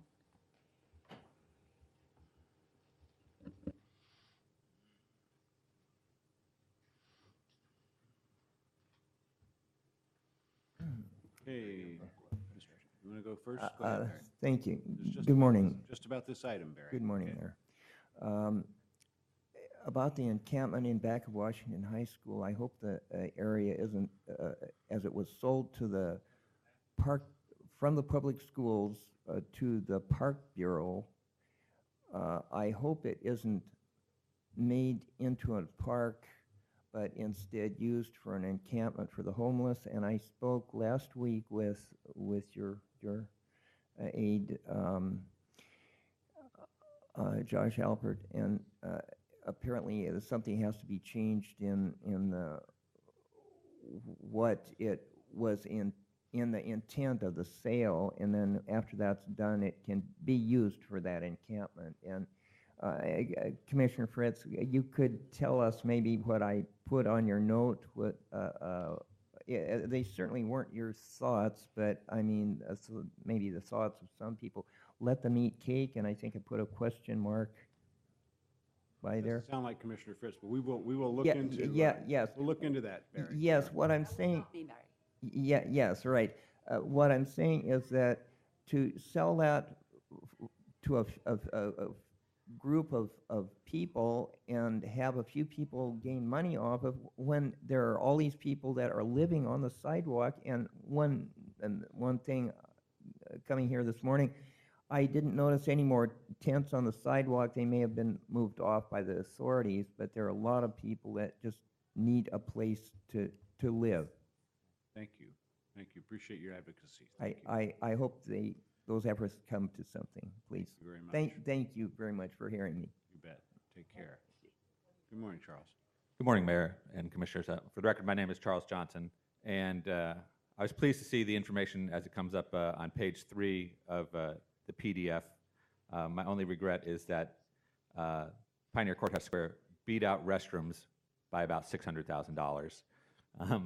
So as the next phase, after we do this first $29 million, I hope that we'll see some increasing work in that area. The last week or the week before, we had some discussion about private partnership funding of parks. And I hope there will be some public discussion to find ways so that people who and corporations that evade taxes can improve their city citizenship. And in addition to the taxpayer finance $69 million that will be going on, that we can see you fine commissioners use your wonderful connections to get Fox Tower and American Property Management and stuff to feel good about having some of the money they collect as rents come back to finance public-private partnerships. I should have prepared better for this to know exactly what goes on with the budget of our living room private partnership, where Pacific Patrol has their security office. But I think that that having the possibility of small local districts, you know, as we talked about New York City being divided into a lot of tiny, I don't even think they're BIDs, but one for Flatiron, one for Bryant Square, et cetera. And I think that that's an excellent opportunity for us to have an exercise in democracy where citizens try and keep the companies from being overly advertising and influenced, but though they can still push for business people to have a chance to expose their company's name and put some money into the community.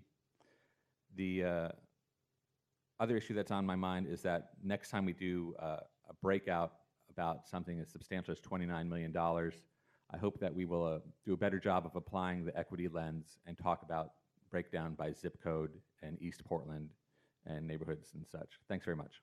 Thank you. Thank you both. Anyone else on this item? So any questions I have a for question, staff? if staff could come back up for a sec. Mike in. Mayor and colleagues, yesterday during the budget work session, we learned that the city has preserved its AAA credit rating for its general obligation debt. And we know that that's important because it allows us to borrow debt on very favorable terms, which then allows us to spend more money on worthy projects.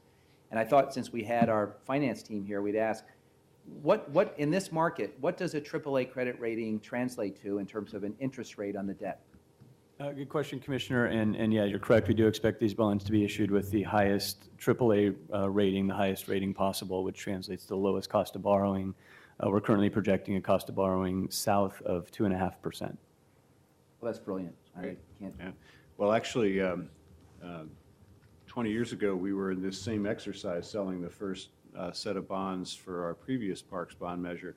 And as it happened, Orange County, California defaulted on $110 million of bonds a month after we passed our bond measure. And so we had a little more of a hill to climb than may be the case at this point. And so they even took the commissioner in charge along at that point when they made the presentation to the rating agencies to keep that AAA bond rating. And they had hard questions for our team, but our team was, as we can today, able to answer those questions with a record of good fiscal management.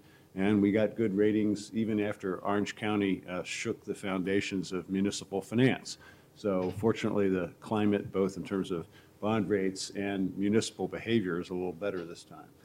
Yeah, so it just I think it's useful to connect the dots on this because and that's a very low rate, and that means more money will be going, less money will be going to debt service, more money will be going into the projects you'll be prioritizing, and so congratulations.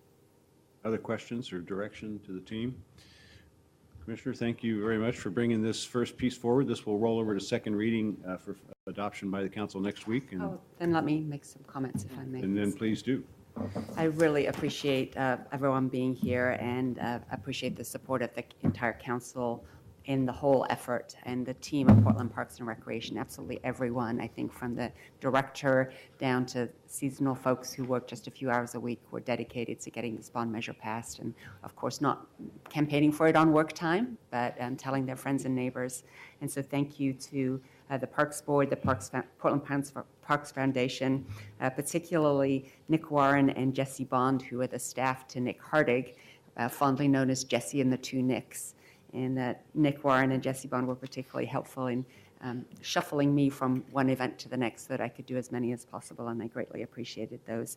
One to also thank Marianne Casson, who is our new program belt manager, who you will remember from a previous bond. Fondly. Yes, so, and I think that everybody's going to be very excited next week. It'll be nice, actually, that we can vote on the committee next week, as well as the final vote on this. Particular shout out to City Attorney Harry Auerbach, who is very, very careful on all of our parks issues. And Patty Howard and Tim Crail on my staff. Particularly thank you to Commissioner Fish. I did do over 100 events in the first 60 days of the campaign. I did not make a single fundraising call. My colleagues to my left made a lot of fundraising calls, and the committee raised over $200,000 to fund the campaign. Campaigns in Portland are not cheap, and you have to reach 300,000 voters. And so it takes money, and I appreciate my colleagues for making those calls, and particularly Commissioner Fish, who for the last 40 days of the campaign took over being the face of the campaign and helped bring it home. So thank you very much. That's actually why the margin of victory shrank a little bit with this being the face of the campaign. But all we had to do was mention that you were unavailable to make certain calls, and people were very generous in supporting your work and your leadership, Commissioner Fritz. So it was an honor. Great work all around. Thank you all. So this moves to second reading next week.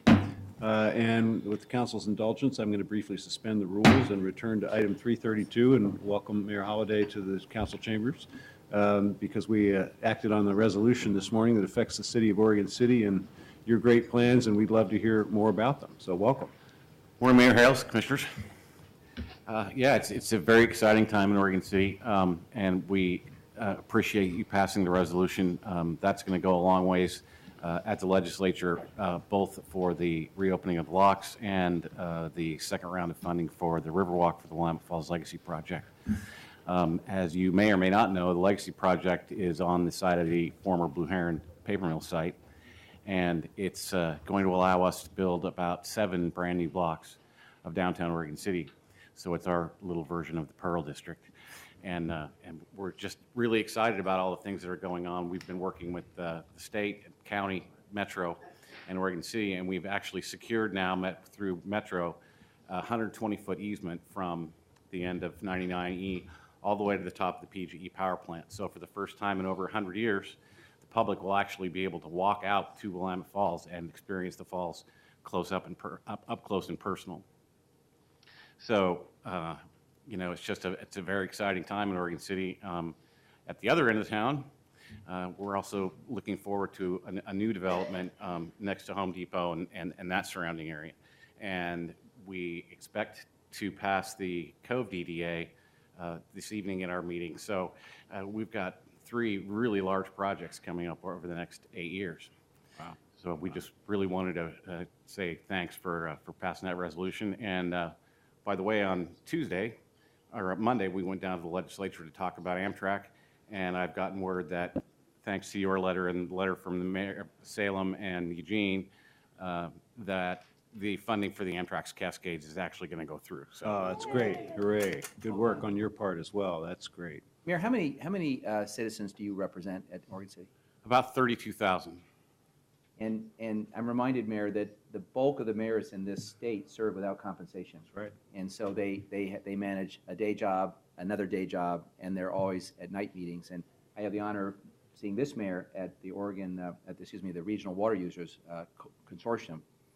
I don't know how you balance all these things, sir, but that's true public service.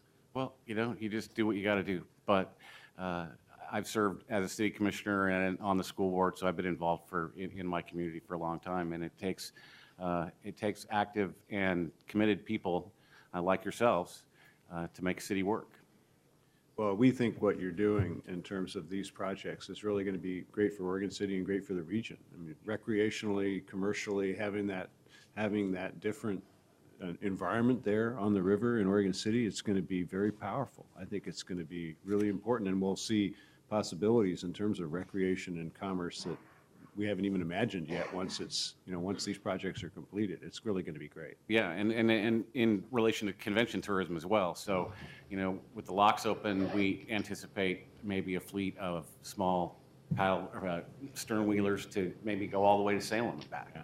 Yeah. So that there's all kinds of economic opportunities that this is going to bring. You know, now that we've completed our combined sewer overflow project and cleaned up our river. We're getting more and more demand and interest and access to the river from Portlanders. So I think you're going to again see a lot more both recreational and tourist and commercial traffic on the river, just because the mess we used to make of it has been cleaned up. Right. And that's really going to, that plus what you're doing is, I think, going to have a different relationship with the river than we've had for a long time.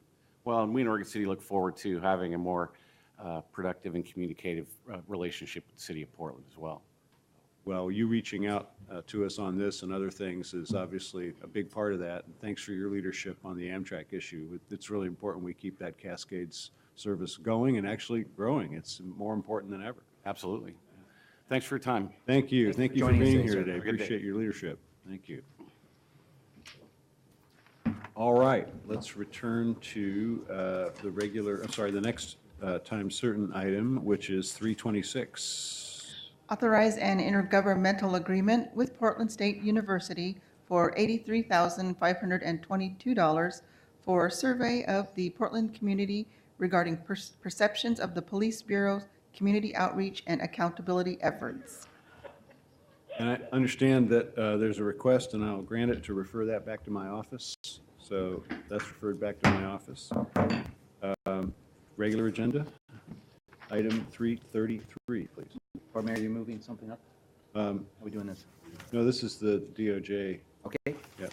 333, apply to the U.S. Department of Justice, Office of Justice Programs, Bureau of Justice Assistance for a grant in the amount of $200,000 for the Justice and Mental Health Collaboration Program fiscal year 2015 solicitation to expand the capacity of the Portland Police Bureau Behavioral Health Unit.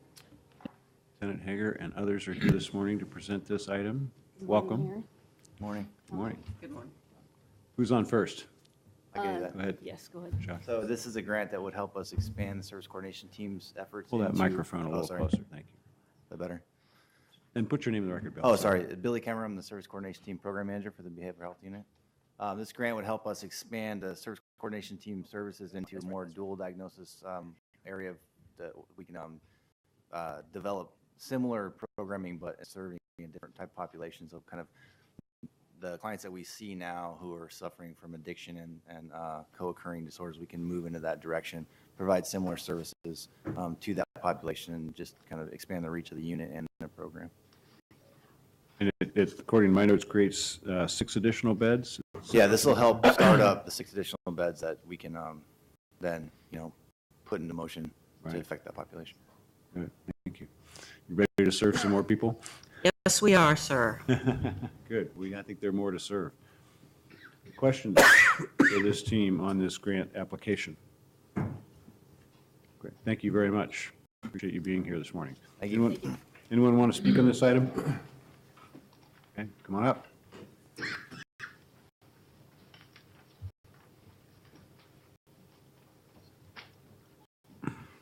For the record, my name is Joe Walsh. I represent Individuals for Justice. We take the position we don't want the Portland Police Department anywhere near anything that has to do with mental health. We would like to see the county handle it. We don't want you to go for this grant. We want you to stay away from the federal government as far as getting grants for the police department to handle anything to do with mental health. $200,000 should be given to the county and let the county, who has the responsibility for mental health, do the job. We envision if somebody needs help that is not a police officer without a mental health worker arriving on the scene, a qualified mental health worker. Thank you. Thank you. Anyone else? Okay, it's an emergency ordinance. Roll call, please. Fish? Aye. Saltzman? Aye. Novick? Aye.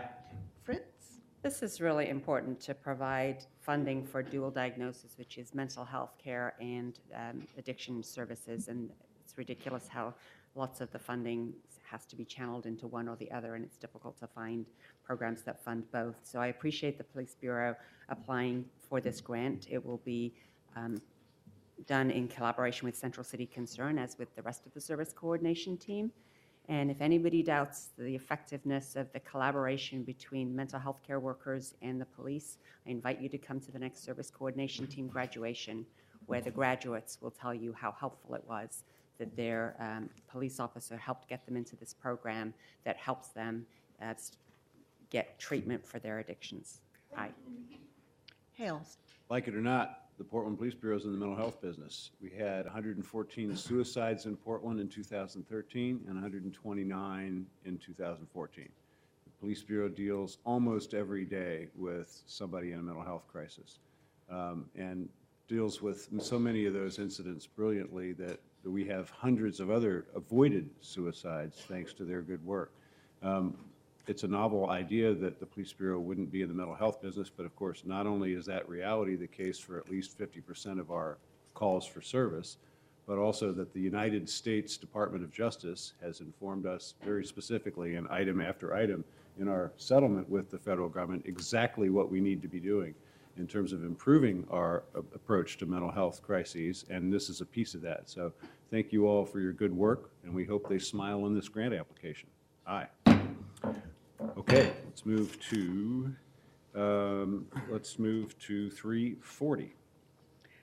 Require the identification and acquisition of rights to develop affordable housing on a site in North Macadam that will fully achieve all affordable housing goals in the district. Commissioner Fish. Mayor, first, I want to thank you and the council for rescheduling this entire package of issues from last week to this week. I was in the great city of San Francisco with my family getting visas and work permits and everything straightened out, so I appreciate the courtesies that you extended. It also gave us a chance to file the resolution that is before us and to work out some of the finish line issues. I want to offer a little context for how we got to this place. There has been, over the last, say, 8 months or to a year, a very robust community discussion centering on how the city fulfills commitments that were made back in 2003 concerning affordable housing in North Macadam. And while originally there were a package of amendments were offered by you, Mayor, to effectively right-size urban renewal, this issue about housing came to dominate the discussions around the Fourth Amendment to the North Macadam Urban Renewal Plan. Something I think very powerful happened in this period, which is a lot of people came together and rolled up their sleeves and said, how can we find a way to move forward and meet some of these ambitious goals? And if you look at the 2003 North Mac Development Strategy, in fact, it specifically describes some of those goals as ambitious goals. As a result of a lot of community activism, including Gretchen Kafori's last appearance before any deliberative body, we have moved the ball pretty significantly, both in the Fourth Amendment, which is not the subject of my resolution, and in my resolution, which sets a framework for a second development within North Mac. So the Fourth Amendment, which we'll be voting on in a little bit, specifically calls out a development on what has been identified as Parcel 3 and identifies the funding to make a substantial down payment towards some existing affordable housing goals. This resolution commits the council to a second development within a specified time frame with funding to complete the goals that were set for 0 to 60, that is, people at 60% of MFI and below, the people that are currently struggling the most in our market, particularly people at the 0 to 30 range, that would complete our commitment at that level and allow us to begin to stretch to other commitments that were made around affordable housing. There was some consideration given to seeking to boost the numbers at Parcel 3 to fit as many units as possible. And I think one of the concerns that was highlighted by the Housing Bureau was they did not want to make a commitment around Parcel 3 they could not fulfill. And that was, I think, the nature of the conversation, a lot of candid talk about we all shared a goal, but we wanted to make sure we could reach that goal. So instead of of thinking in terms of parcel 3 as the only place to meet some goals, my resolution would commit the council to a second site to be determined, although there are 2 opportunity sites that are in our target, and would allow us to complete the existing 0 to 30 goals and 0 to 60 goals, and then begin to make progress on our additional goals. This is the product of a lot of hard work by a lot of people and a lot of what I would consider highly collaborative. In my view, the most important piece of this was the public and a number of activists calling out the fact that we were falling short and we needed to do something. And that energy, combined with the council really focusing on this, leads today to having this matter before the council. Later, Mayor, I'll identify some of the people who are at the table and specifically thank them. What this does is simply say that within a specified time period, a second piece of land will be identified for the second development, which will allow us to fulfill all of our 0 to 60 goals under the 2003 strategy. It doesn't say that we're going to be finished in meeting affordable housing goals, and as additional resources are generated, we will continue to make progress meeting our then goals and the new goals that we've established. But I will put this in context. At the time that the Fourth Amendment was originally proposed, there were approximately somewhere between $7 and $9 million of TIF available for affordable housing in North Macadam. And that doesn't buy much. The action that I hope we take today will ensure at least $47 million is allocated to 2 specific developments within North Macadam, down payments on meeting goals that we established in 2003 and have not yet fulfilled, and putting us, I think, on a forward path to do even more.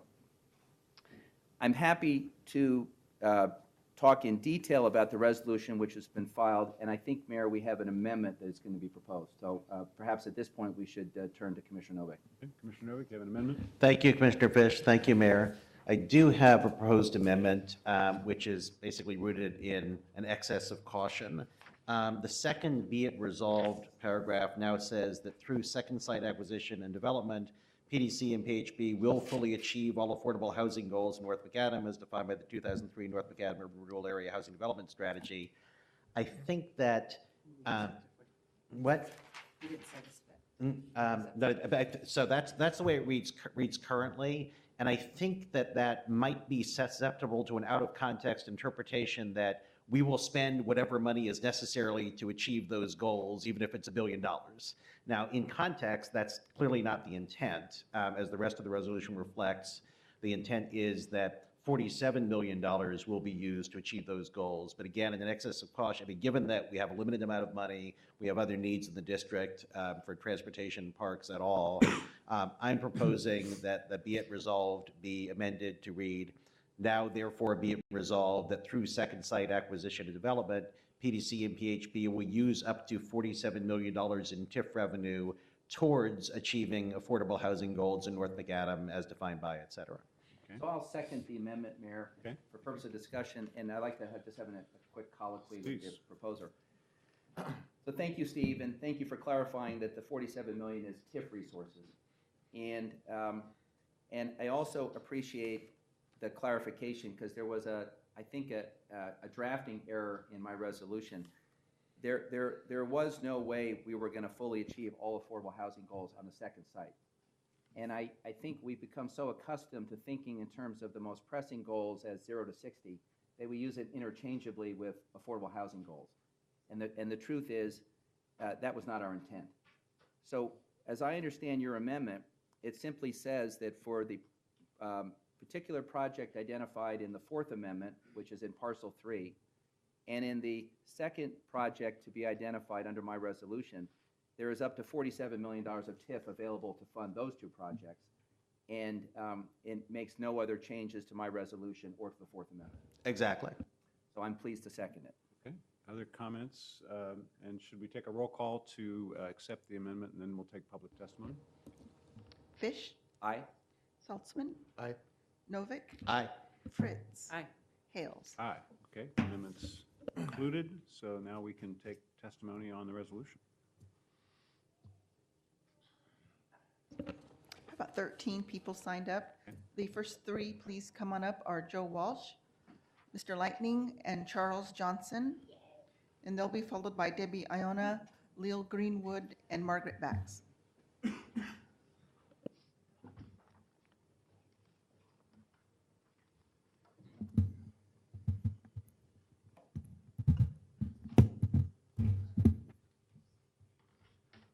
My name is Joe Walsh. I represent Individuals for Justice. I really have a question here, and maybe someone can explain this to me. When I hear the term affordable housing, in my mind, what that generates is the average earning capacity of a person in Portland, which is about $60,000 a year. And if you take the affordable housing, that becomes a percentage of what they pay. So it could be as much as $50,000, $60,000 if they have to pay the full amount, depending on how much income they have coming in. I would like to see the wording change to low-income housing instead of affordable housing.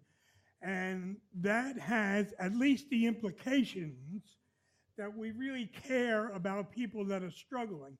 When you say the people that are struggling in Portland, and if you base it on $60,000 a year, that excludes a lot of people.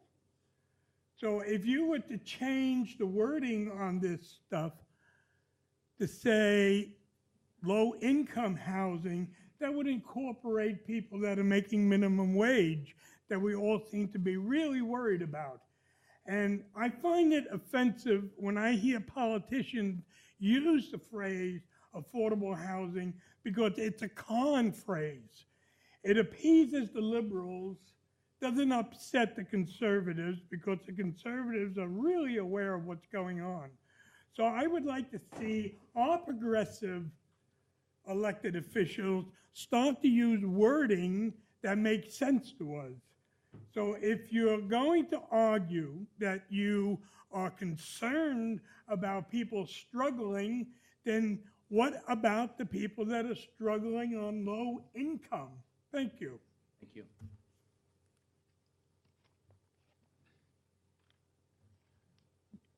Yes, my name is Lightning. I represent Lightning Watchdog X.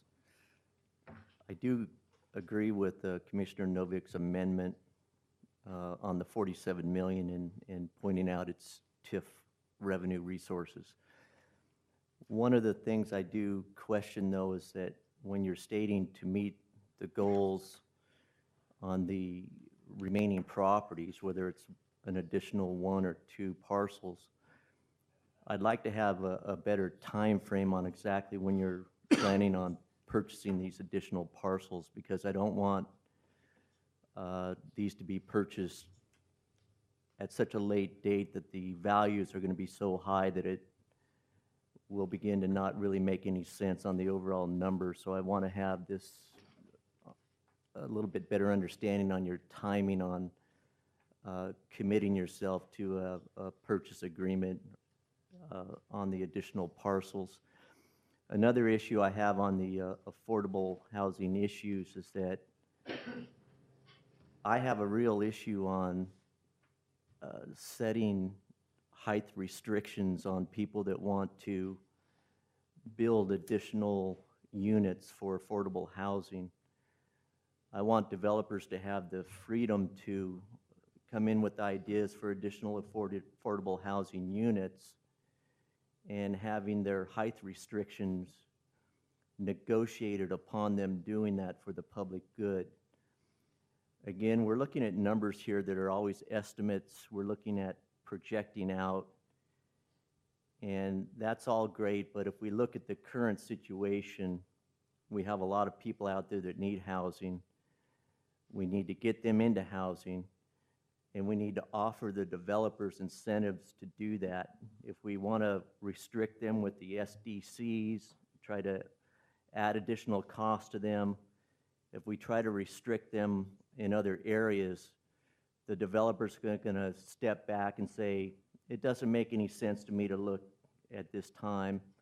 I don't have any interest in affordable housing. The numbers don't work for me. We have to make the numbers work for the developers. We have to give them the incentives. We have to have the understanding that it's more advantageous to have people in housing than out on sidewalks. Again, we need to keep looking at those areas for the developers to continue to build projects, to continue to focus on affordable housing, and be offered incentives on height restrictions to let them be able to develop their projects and offer more housing and not be shut down due to the limitations of heights. Thank you. Good morning, Commissioners. Assisting, there we go. For the record, my name is Charles Johnson, and let's just have a moment of honesty. Lies, lies, lies, deceit, manipulation. Those are the provinces of law. We have about 40 attorneys work for the city's attorney's office. They should be looking at litigating these developers into remedying their mistakes. No passes. We criminalize and litigate against poor people all the time. We can do it to the rich just as well. Well, they'll have better defense attorneys. So let's make that the starting point. And of course, we don't really know if it's just developers that are the problem. It could be previous members of this council that are also the problem. So it really isn't just an issue for the city attorney's office trying to get recovery and legal pressure on developers so that the plan put forth by Commissioner Fish will be constrained by TIF money. It also means that dearly departed Amanda Marshall, who came up here and lied about the Muhammad case, her successor, the acting United States Attorney for Oregon, should actually be doing a criminal investigation of fraud and deceit in the development in the McAdam area. Thank you. Next. Next three are Debbie Iona, Leal Greenwood, and Margaret Bax, and they'll be followed by Will White, Susan Emmons, and Carolyn Whitney.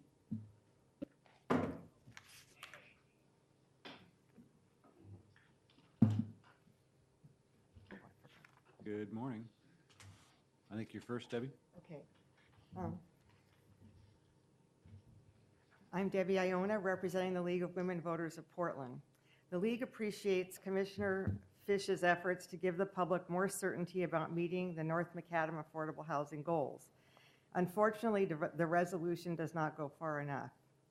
The actions described will not fully achieve all the district's affordable housing goals. The constrained funding model in the urban renewal plan applies to the first 3,000 units. Once that point has been reached, the comprehensive plan applies, and future housing development should match the income profile of the city as a whole. There are currently about 2,500 units, so we are fast approaching that point. It was clear from the beginning that because the need for infrastructure, affordable housing, and parks was so great and the funds limited, it would be especially important to require commitments for land and infrastructure improvements from the property owners benefiting from the substantial public investment. It is not too late to make that happen. City Council should start by withholding approval of the amendment until agreements with Zidell and OHSU for housing sites, parks, and streets are in place. One more housing site in addition to Parcel 3 is not sufficient, and delaying acquisition of an option to purchase land until 2023 is unacceptable. It is entirely possible nothing will be left by then, and what is left likely will be unaffordable. Instead, the city should put money down to secure a site now with the price locked in. OHSU should transfer ownership of half of Block 33 to the city for affordable housing development in lieu of repaying the $2 million in housing money it owes. OHSU needs to do its part to contribute to the district's housing and infrastructure needs. The Schnitzer campus is situated on 20 acres of donated land and it is tax exempt. Surely OHSU can spare 1 acre for housing that would serve its lower paid workers. The remainder of the development capacity on Parcel 3 should be reserved for affordable housing, particularly for units below 30% MFI. Given the city's lackluster performance on affordable housing to date, there is little confidence among the public that any more sites will be secured. The River District Urban Renewal Area has been held up as a model of success. In that case, the development agreement and urban renewal plan were adopted concurrently. For the most part, the city and the developer and city held up their ends of the bargain, and in return for city infrastructure improvements, land was made available for parks and affordable housing. The League wants to see that success repeated in South Waterfront and urges you to secure commitments from property owners before adopting the amendment. Thank you. Hi, my name is Leah Greenwood, and I'm actually here as the former housing policy manager at the Portland Development Commission during a lot of the planning for North Macadam. And I wanted to give a little bit of history to explain that where we're at now is because we haven't done anything for the last 12 years. We're at a place, because we didn't secure land early, that there are few options for us, and I think Debbie articulated what we really should be doing in the future. The resolution is seen as a win, but it really isn't. In 1999, the framework plan for North Macadam was adopted, and it outlined what the affordable housing goals for the district would be if we were to follow the longstanding affordable housing policy of the city of Portland. And that policy was something that was exemplified in the implementation of the River District. We recognized that the infrastructure needs were greater in North Macadam, and through a public process that was huge and long, we actually adopted a constrained funding model for affordable housing, constrained goals. And those goals were only 40% of what would have been adopted if we had applied the same policy that we used in the River District. Only 40% of the units. In 2003, we developed the housing strategy, and there were some key elements to that. One was that we knew there weren't any publicly owned sites suitable for housing in the district, and that a fair share assignment of affordable units to major landowners was the key recommendation of that strategy. And targets were calculated based on what landowners held. We also said there'd be an annual report that would review the progress, and that inventories of housing would be conducted every 3 to 5 years. In 2005, the 7th Amendment to the Central District really put Block 33 as the primary real estate focus for achieving affordable housing. And at that time, PDC purchased parking units, non-existent parking stalls, but parking stalls that were to be developed. In 2006, the 8th Amendment revised that focus to be both Block 33 and Block 49. And PDC actually acquired land from North Macadam investors, $5 million, and then it did a sole source development agreement with them. They acquired air rights from North Macadam investors and did a first right of refusal that they could develop the affordable housing above Block 33. And then we didn't build anything. We finally did develop Block 49, but until now, there's been no discussion of what our strategy would be. And my question is, what did we do the last 10 years? We really need leadership on this. In 2010, we eliminated Block 33 as the strategy. We need leadership. Hi, Margaret Bax, 3435 Northeast 22nd. I'm going to try to adjust what I said based on what they said and see if I understand Commissioner Fisher's proposal early. I guess first I do want to thank everyone for the opportunity to comment again. This thing has been a gnarly one. It's drawn out for a while, and we appreciate everyone really continuing to try to struggle with this.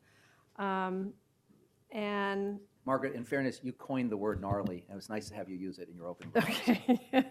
Anyway, yeah, a lot of jokes about bringing back the old guard, and I do prefer not to be called the old bat, but here we are again, along with other former PDC and City of Portland staff and housing advocates. And, you know, we're here because we care deeply about Portland being a city with opportunities for everyone, opportunities for people of all income levels, stages of life, to live, to work, and play in these diverse neighborhoods, including the new and emerging ones like North Macadam.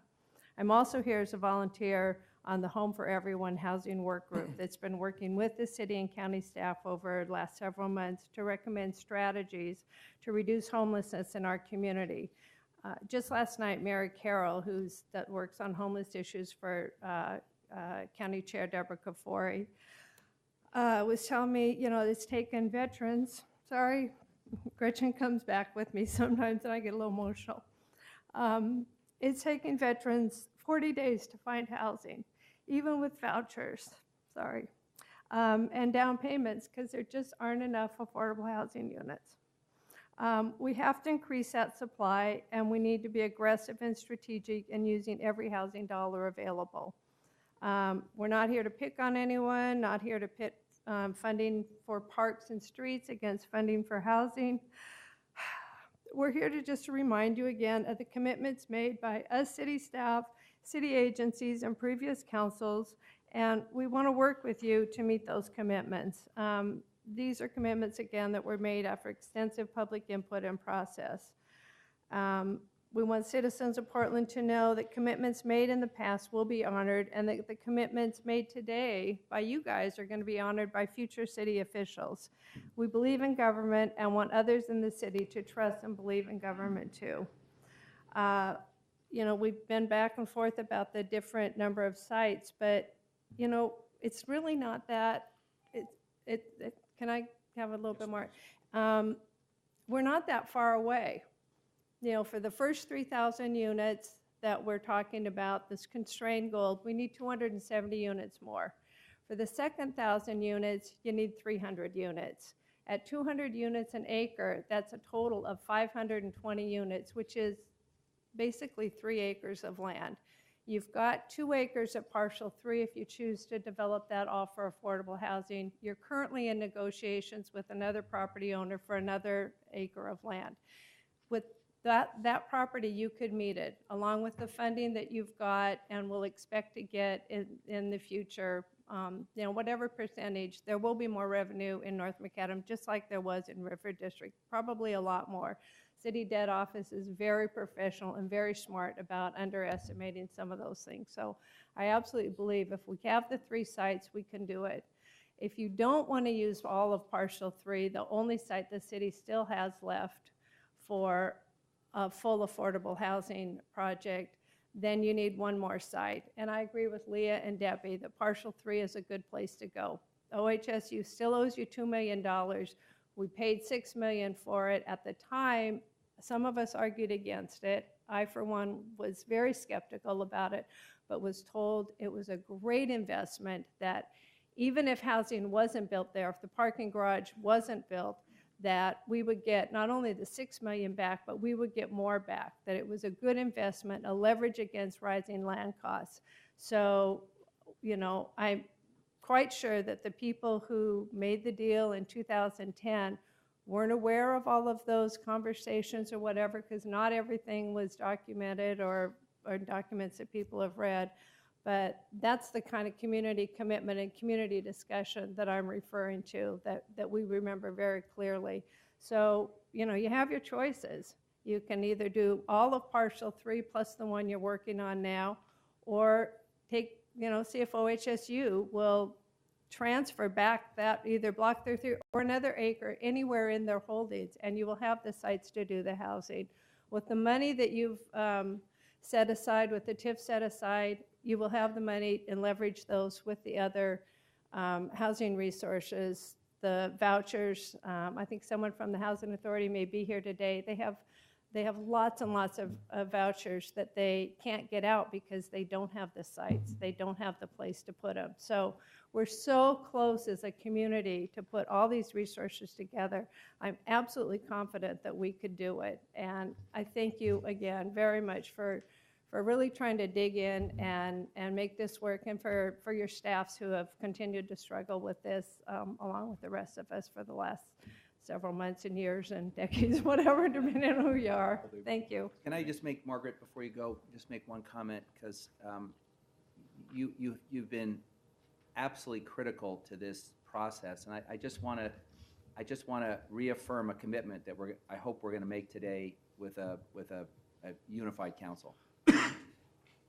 we will build at least 270 units. That's the remaining goal at 0 to 60 that we have to do. We will build those two. One project will start in 2017. We will acquire a second piece of dirt, and there's at least 2 places right now that I know we can do it. We used to have $7 million to fund it. We now have a commitment of at least $47 million that's available for this. And to put this in context, 1 year ago, we had no path forward, and we had no money. And so I take Debbie's comments very to heart, that this is not a day we're going to pop champagne and say, you know, we're done. But I also, having worked with that great optimist once named Barney Frank, I refuse to miss the opportunity to acknowledge the extraordinary work of the community to get to a milestone.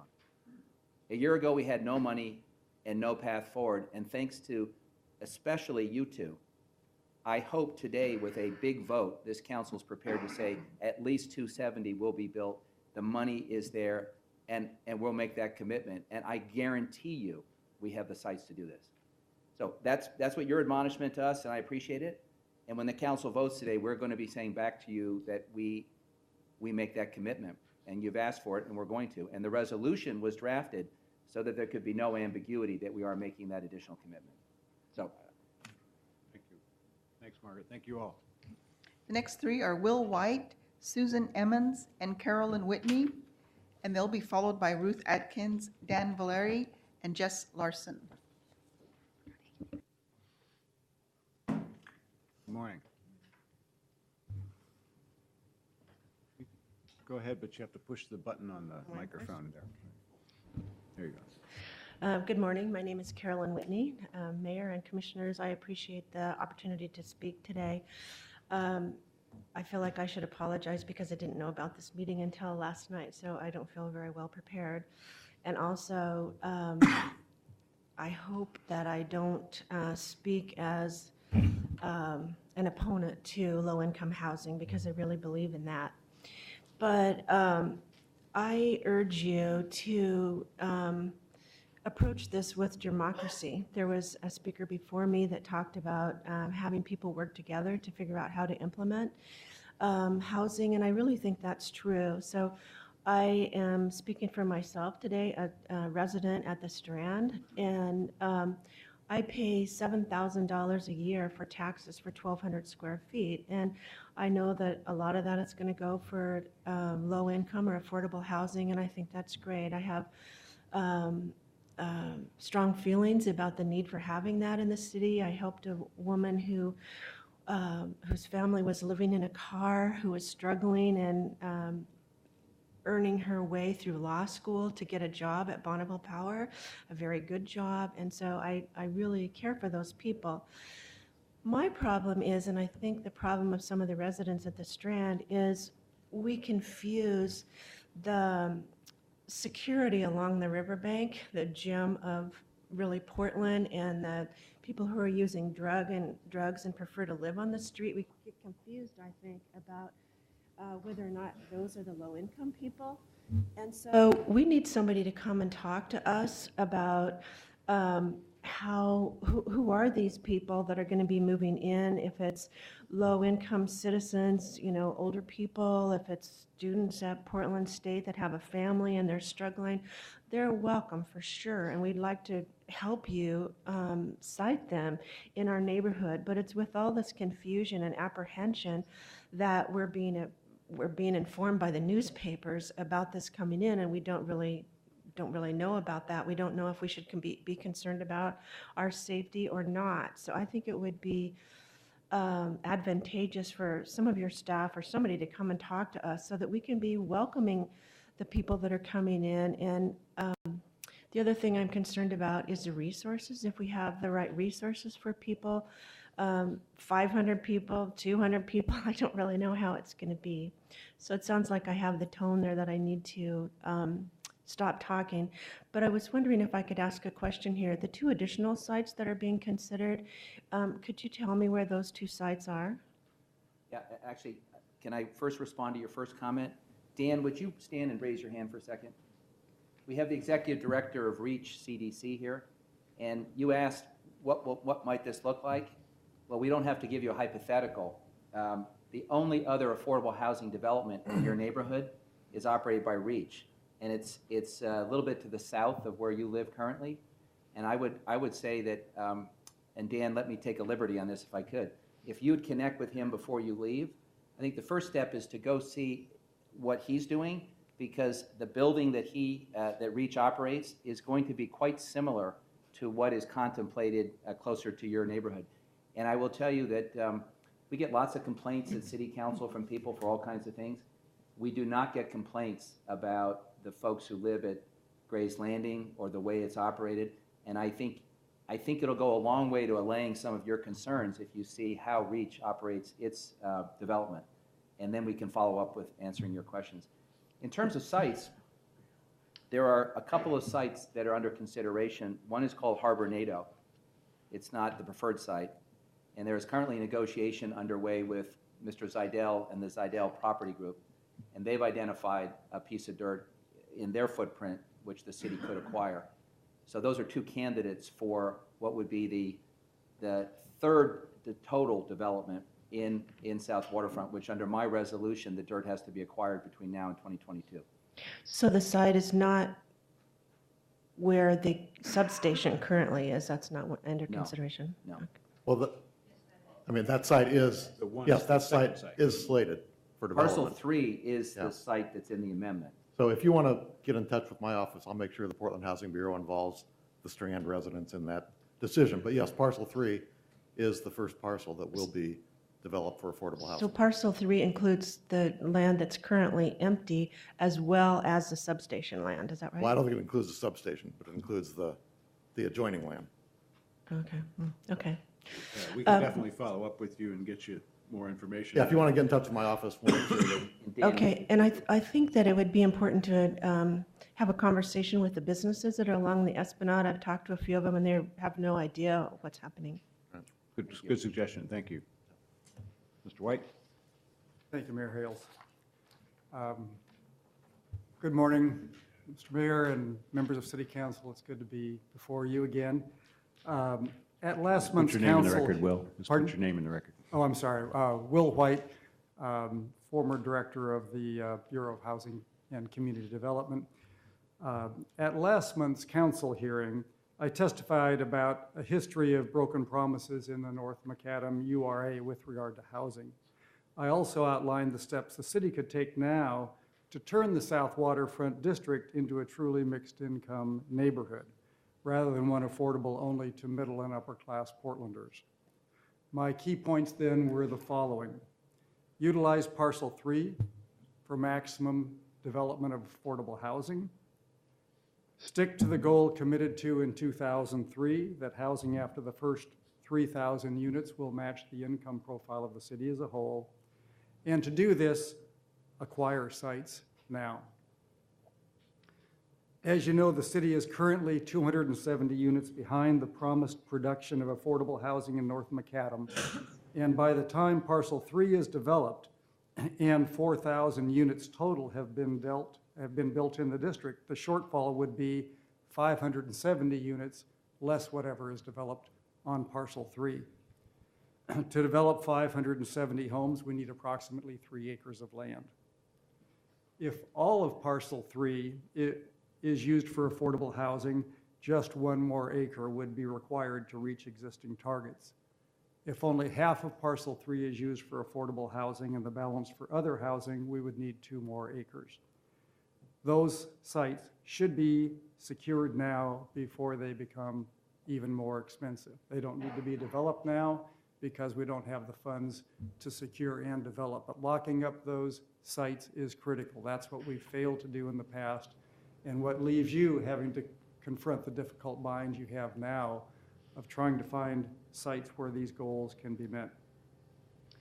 I also wanted to say a word about the income mix and the recommendation that workforce housing should be built there, perhaps on Parcel 3. This is certainly a worthy goal, but this is not where the primary need is in our community. The data shows that currently we are short 23,000 units of housing affordable to people below 30% of median income, and another 600 units that we're short for those between 31 and 50% MFI. However, there is a surplus of 45,000 units for households between 51 and 80% MFI, and the excess of affordable housing increases as we go higher up the income scale. So again, the gap of over 23,000 homes affordable to people below 30% is the great housing challenge now facing our community. With regard to financing, the priority is just now to acquire those sites. We can get the rest of the development money down the road, and we can supplement TIF and general fund with federal funds that include those rent subsidy contracts that can write down the rents through project-based Section 8, vouchers for homeless veterans, and a new batch of McKinney vouchers. In its current form, I would not personally support approving the urban renewal amendment. Some have been surprised at that, saying, well, there's $47 million in additional affordable housing money. Why wouldn't you support that? But to be clear, the net increase in tax increment for affordable housing is only $3 million, not $47 million. And finally, another concern I've heard expressed is that too much money is being spent on housing versus infrastructure, such as transportation and parks. And those are also goals that I support. I checked the expenditures to date, and in fact, over the life of the district, where a total of $150 million in TIF has been spent, nearly twice as much has been spent on infrastructure as has been spent on housing. $62 million for infrastructure versus $35 million on housing. In closing, I just want to note that when I last testified before you last month, I sat at this table with Gretchen Kafori. Sadly, she is no longer with us, but I'm certain that she would advise you not to move forward on North Macadam until we can be certain that it will be a community open to all Portland citizens. And I second that thought and leave you with an urging to find the leadership to develop a way to make North Macadam open to all while completing the parks and infrastructure and other needs that we want to see in that vibrant district. Thank you very much. Emmons? My name is Susan Emmons. I'm the director of Northwest Pilot Project, and I'd just like to start by saying that I think we've all fully exhausted each other on this subject, and I thank everybody for hanging in and being here today and having one more chance to talk about this. I've been in my job for 30 years, and from 1992 to 1995, I chaired the Housing and Community Development Commission, and what I was most interested in my time there was not big documents that sat on a shelf, but identifying a problem and saying, what's the solution? And we did that. We had a 10-page document that Kathy Briggs authored, and we showed at the time great statistics that we had a shortage for people, men, women, and children in Multnomah County who are at 30% of median or less. We had a shortage of 10,000 units. And I said, well, what would it take as a citizen? What would it take to solve that? And the solution was $500 million. And I was really lobbying at that time for a housing trust fund, but people got the figure. They said, okay, here's the need and here's the figure, and we all blinked, $500 million. Well, where's that money gonna come from? And we moved on. In that time period, we did wonderful things with transportation in this system. We built a light rail system, we built a streetcar. We spent $100 million on one light rail stop on the west side. And of course, we're going to have a stop at the zoo, but we made that a priority. We didn't say, is there the money? And maybe it was federal in origin. Certainly some of it was, maybe most of it was. But we said, we're going to do this, and we did it.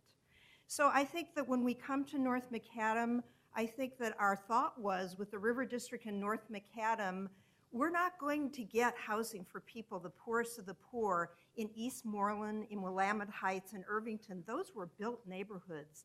And the reason we became so focused on these new neighborhoods, here's an opportunity.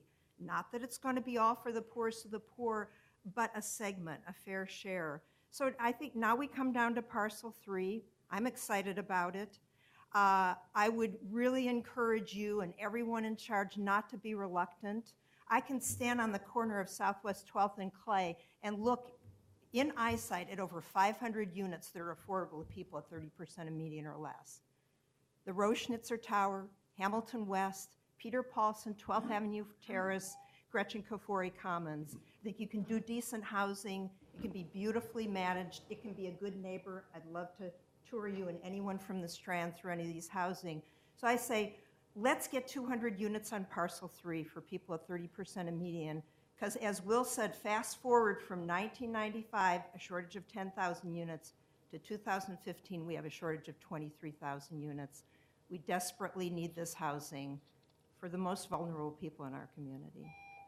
Thank you. Thanks very much. Thank you all. The next 3 are Ruth Atkins, Dan Valeri, and Jess Larson. And the last person who signed up will be Justin Burry.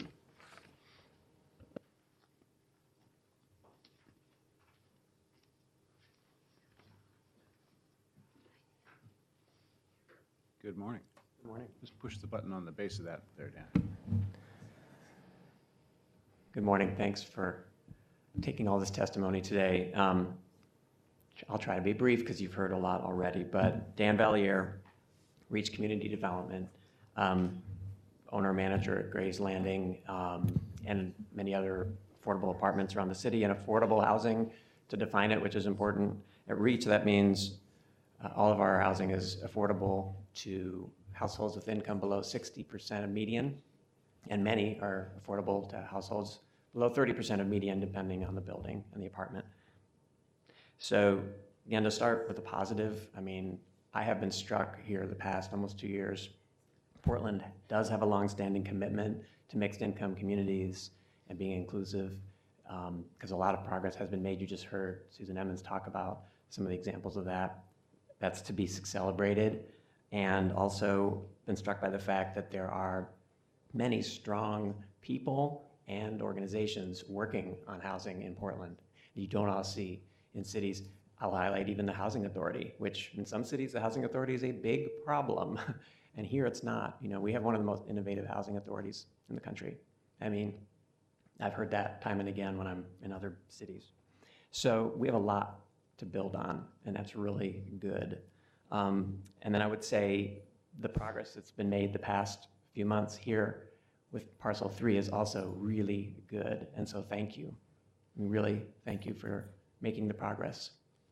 And the only other piece I'll offer in support of the resolution is that it points us in a good direction.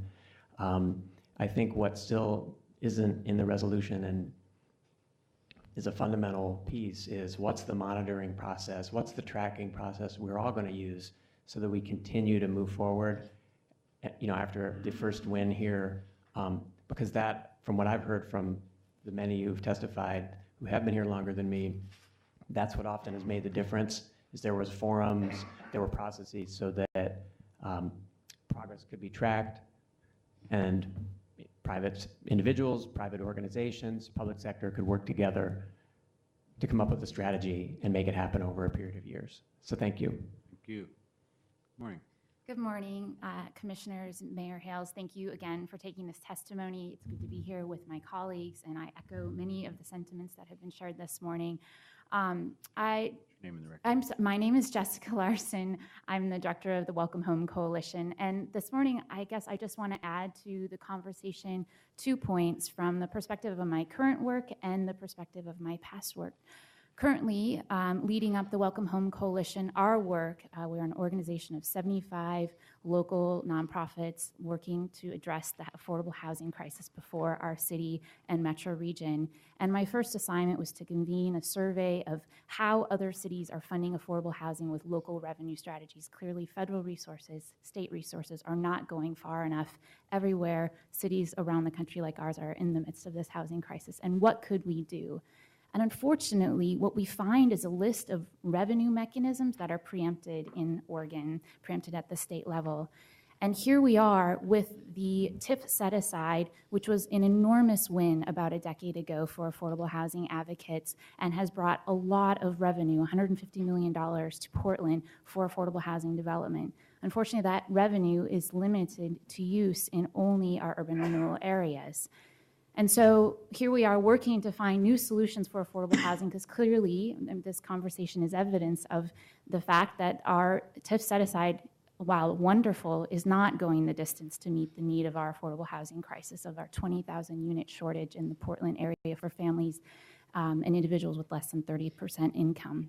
We have a lot of work to do, but the TIF set aside is our opportunity to do it, and the urban renewal districts are the place, the opportunity for us to implement this strategy. And so I'm here to ask and encourage and thank you for finding ways to make this resource go the distance while it's the only resource we have. And then the second point I want to bring to the conversation is from the perspective of my previous work, where I was at Northwest Pilot Project for 8 years and Cascadia Behavioral Health Care for 2 years before that, working with people with very low incomes in the midst of a housing crisis. And we're behind 270 units today in North Macadam, and I know if housing had been the priority of our strategy in North Macadam from the get-go, we'd have 270 families who are in shelters, who are doubled up in cars, living at home now in North Mac. And so I'm just asking, we have an urgent need. We have families ready to go. We know that this is the greatest indicator of equity, of graduation rates, of opportunity, and this is our opportunity to do it. If not now, when? If not in North Macadam, where? Thank you. Thank you. Hi, Justin Burry, Executive Director, Community Alliance of Tenants, and I will keep it brief because a lot of my colleagues have delved into the details. You know, interesting because we've seen a little bit of the old guard, new guard conversation here, but we know that the conversation is the same and the need is the same, and we need more affordable housing priorities here in the city. And I appreciate the fact that the situation that we're in now is the product of past decisions that we may not be able to overcome, and appreciate the work that this council has done to try to get us as close to there as possible. But we know that Portland is becoming less and less affordable, especially for people with working families, disabilities, and seniors. And as we put investments into these areas of urban renewals, we have to prioritize housing. We have to do better.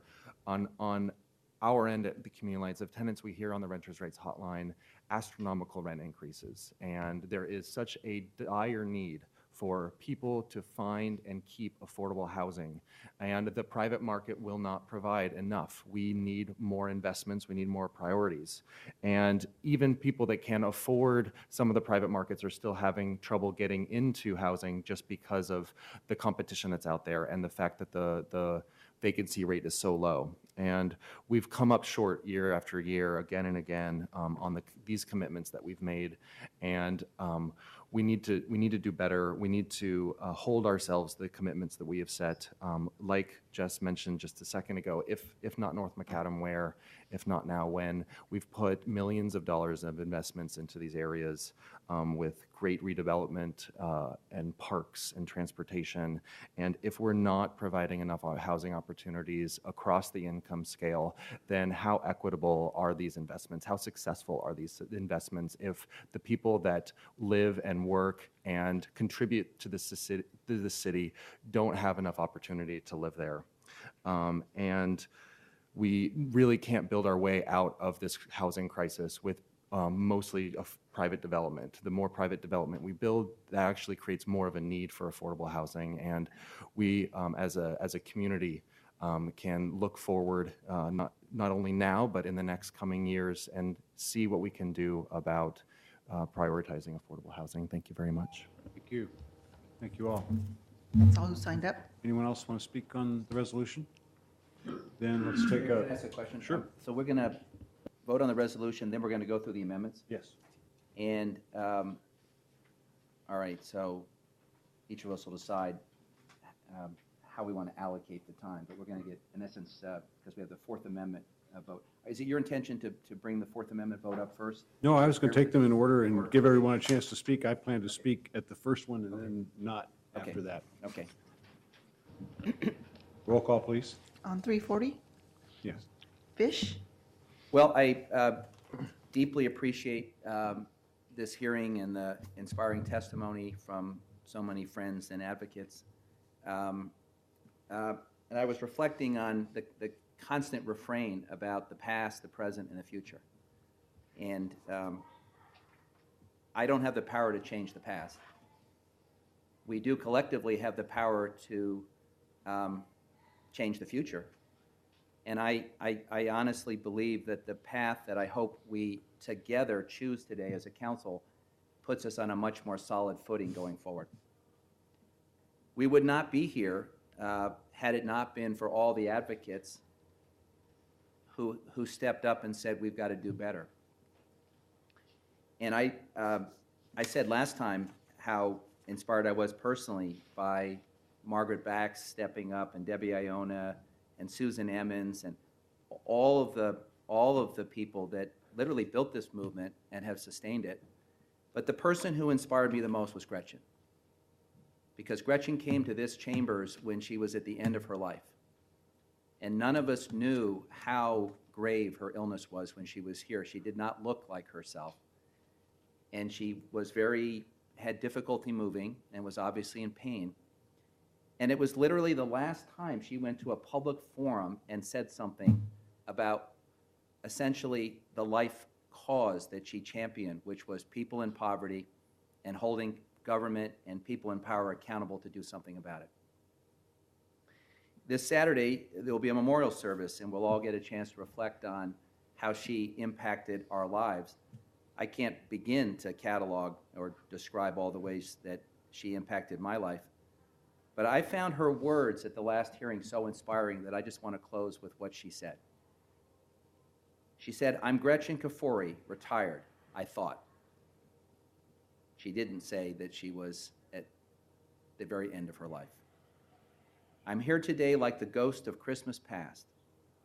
And my job is to remind you," as she looked at us sternly.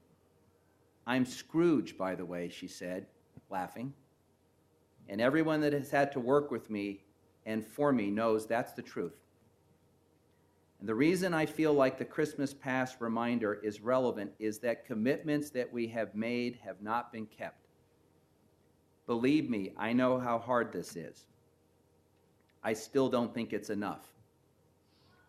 Our little group of old-timers, with apologies, or old bats, or whatever we call ourselves, we just don't think that this, meaning Amendment 4, is specific enough.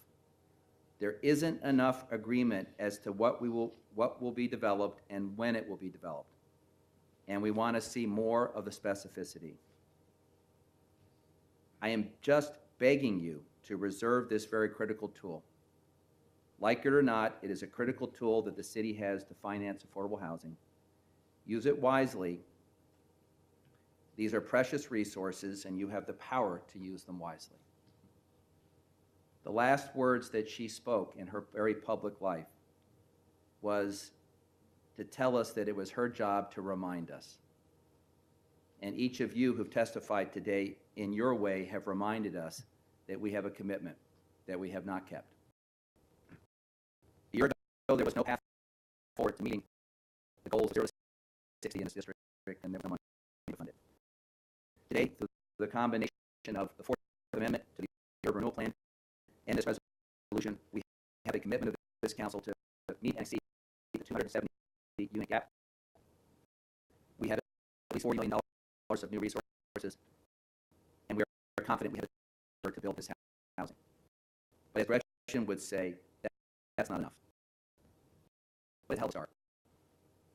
And so while I accept that we have fallen short and we always have to do more, I also want to acknowledge and celebrate this moment and give thanks to everybody that allowed us to make this progress today. To all the advocates and the people who've testified, to Liam Frost in my office and Shannon Callahan, Dan, in your office, to Patrick Quinton and the stellar team at PDC, to Tracy and Javier at PHB, to all my colleagues, in particular Commissioner Fritz, who after all did not support the education URA, but insisted that once that commitment was made, all the parties be treated fairly once we pulled the plug on that URA. To Jillian Detweiler and Josh Alpert, to all the people who have spent all this time coming up with this imperfect plan, I say humbly thank you, and today I'm proud to vote aye. Saltzman? This resolution memorializes the diligent efforts that have occurred and will occur in the future by both the Portland Development Commission and the Portland Housing Bureau to identify an additional parcel of land to achieve our affordable housing goals for the North Macadam urban renewal area. As we all know, and has been so eloquently stated this morning, the need for affordable housing has never been greater. Rents are rising rapidly, and many Portlanders and Portland families are being priced out of our city. The North Macadam area offers a very opportunity-rich area for affordable housing to be. It's got good, it's rich in transportation. It's got good schools that young people will go to in that area. And it meets all of our criteria for a high opportunity area. So we are determined to make sure that we meet our goals and hopefully we'll exceed our goals on affordable housing in North Macadam. I thank Commissioner Fish for his leadership on this resolution and everybody he also thanked previously as well. Aye. Novick? Mayor, just point of privilege, and I apologize because my handwriting is like a doctor's handwriting and sometimes I can't even read it. The reason that Jillian and Josh were at the table and the PDC was at the table and that we were able to do a little bit of a stretch in this work is because the mayor of our city said it was important to him personally. So I'd be remiss if I didn't also thank our mayor, Charlie Hales, for his steadfast support throughout this process. Thank you. Novick? Aye. Fritz? That was short and sweet, Commissioner. I'm going to just speak to the resolution and then I'll make some more remarks under the amendments. And I think Susan Emmons perhaps captured it best when she said we've all fully exhausted each other. And that certainly is the case for many of us up on the council. And then Margaret Beck said, I'm absolutely sure that we can do this. And I am absolutely sure that we can do this too. And the resolve of the community, the testimony that we've heard, the monitoring is the community continuing to come at every opportunity to let us know behind the scenes and in front of the camera what we all expect for the North Macadam district. And I need to go way back and honor Ernie Bonner on the Portland Planning Commission, who insisted that North Macadam should not be an enclave for one segment of our community and that everybody should be welcome to live there. So I'm very pleased with this amendment. It shows true leadership by Commissioner Fish to ensure that affordable housing gets going soon and then that there's more of it coming. And I would hope that at least one more site will be there. I do hope that in addition to the Zidell agreement, which I'm hopeful we'll be getting to very shortly, that OHSU will do their fair share.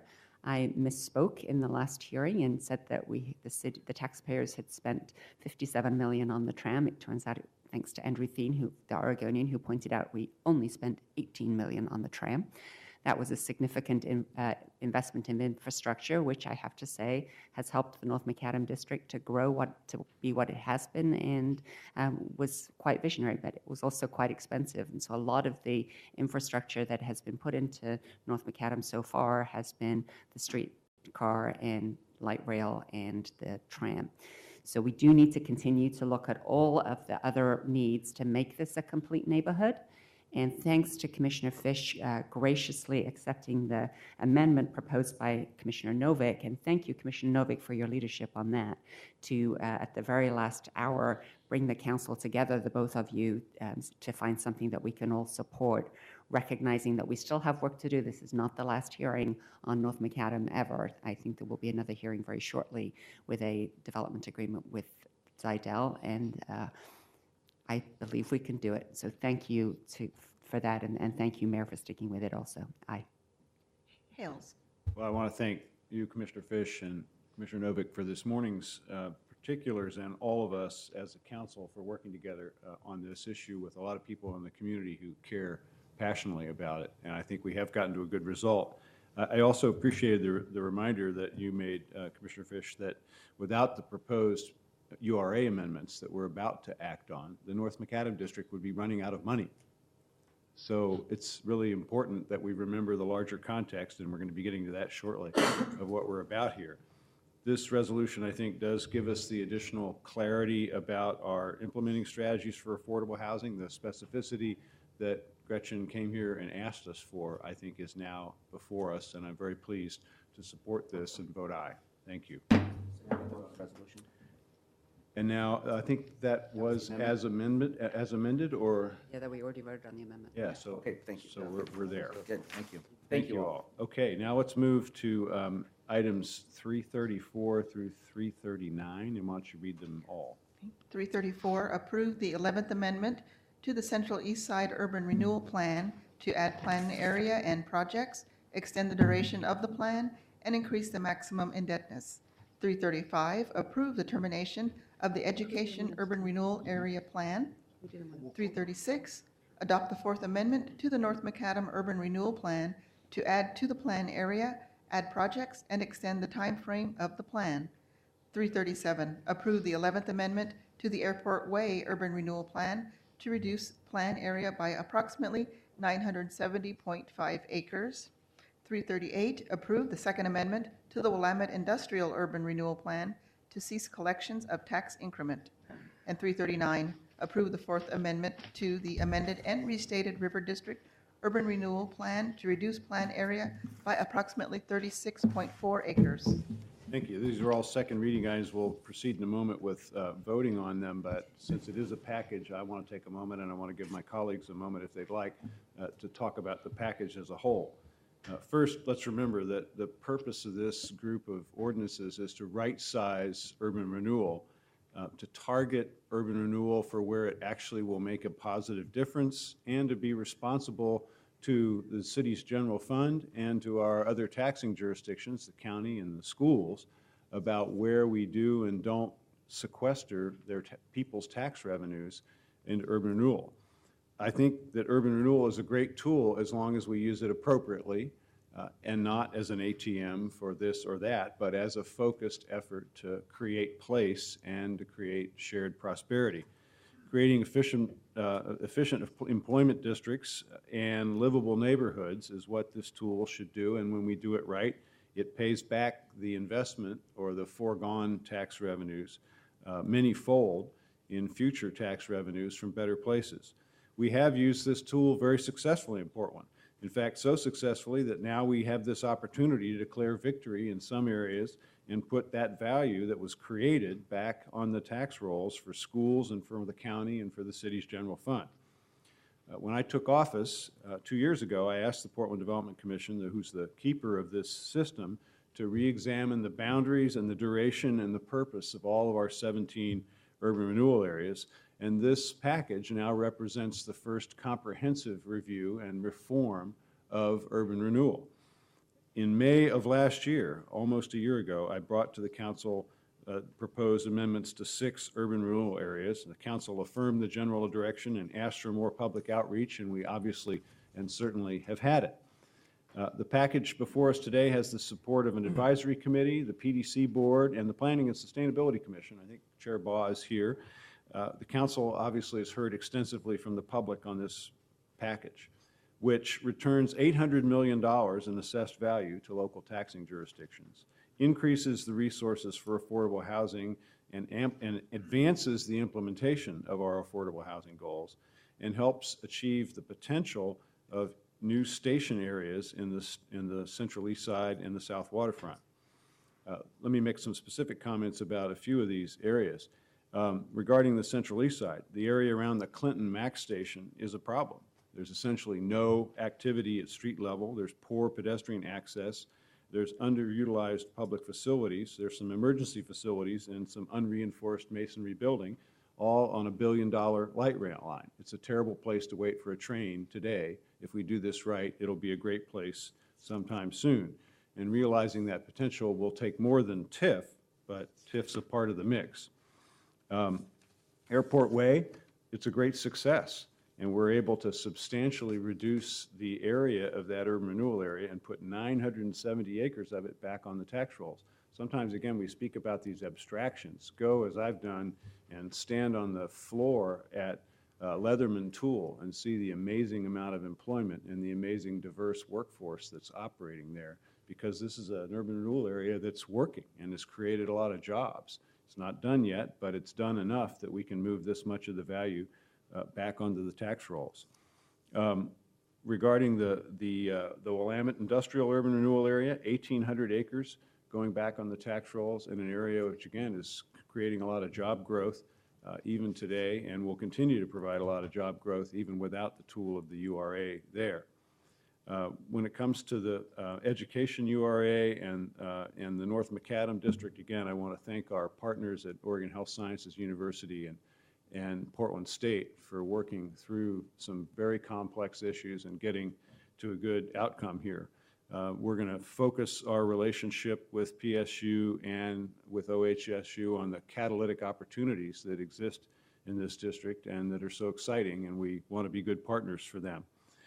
Finally, I just want to thank a lot of people, the board and the members, board members and the staff of Portland Development Commission. Patrick, you and your team have done a huge amount of work on this, in addition to carrying on the actual work of making these urban renewal districts do what they're supposed to do. Thank you for all the time and effort that you've put into this.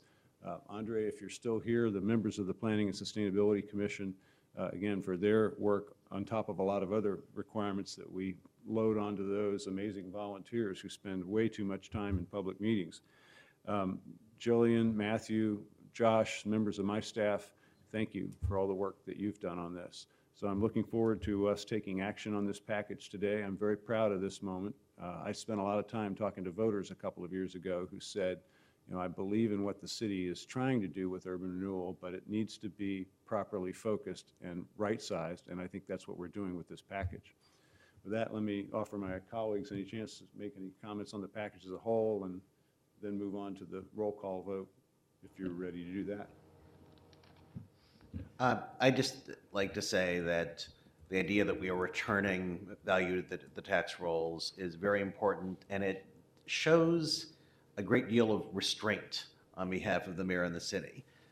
People need to understand how seductive it is for the city to use urban renewal as much as possible, because if we shut down an urban renewal district, then we only get 20% of the released money back for our general fund. So basically, urban renewal is, one could characterize it as a way for the city to take other people's money. And for every dollar of ours we're losing, we get, for the general fund, we get $4 of other jurisdictions' money. So there is a huge incentive for the city to overuse urban renewal, frankly. And the idea that we're acknowledging some limits and scaling back, I think, is something, I mean, an extraordinary thing, which people should recognize. I wanted to thank the mayor for being willing to, in the River District, set aside some money to help facilitate retrofits of unreinforced masonry buildings, which are one of our biggest safety hazards in the event of an earthquake. And with regard to North Macadam, I just wanted to say that we do still need some more investments for transportation. I wish we had no transportation needs and we can put all of the money into affordable housing, but despite the fact that we have a tram, despite the fact we have a streetcar, we also have a complete mess at the intersection of Bancroft and Macadam and Hood Avenue, which will get much worse as development proceeds and there's more travel there. So affordable housing is a critical need for the entire city, but unfortunately, we do have to save some of the revenue to deal with other issues, including parks and transportation. Anyway, thanks to my colleagues. Thanks especially to Jillian and to Patrick for explaining a number of things to me over and over and over again. Thanks to Katie Schreiber and my staff. And I think this is a fine day for the city. Thank you. Okay, if there are other general comments, let's move to roll call, please, on 334. Fish? Aye. Saltzman? Well, I'm very pleased to vote yes on this amendment to the Central East Side urban renewal area, and appreciate Mayor's overall leadership in this whole package that's before us today, and taking it the final yard across the goal line.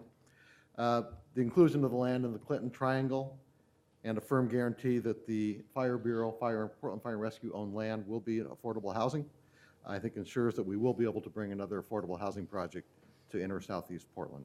I'm pleased to vote aye. Novick? Aye. Fritz?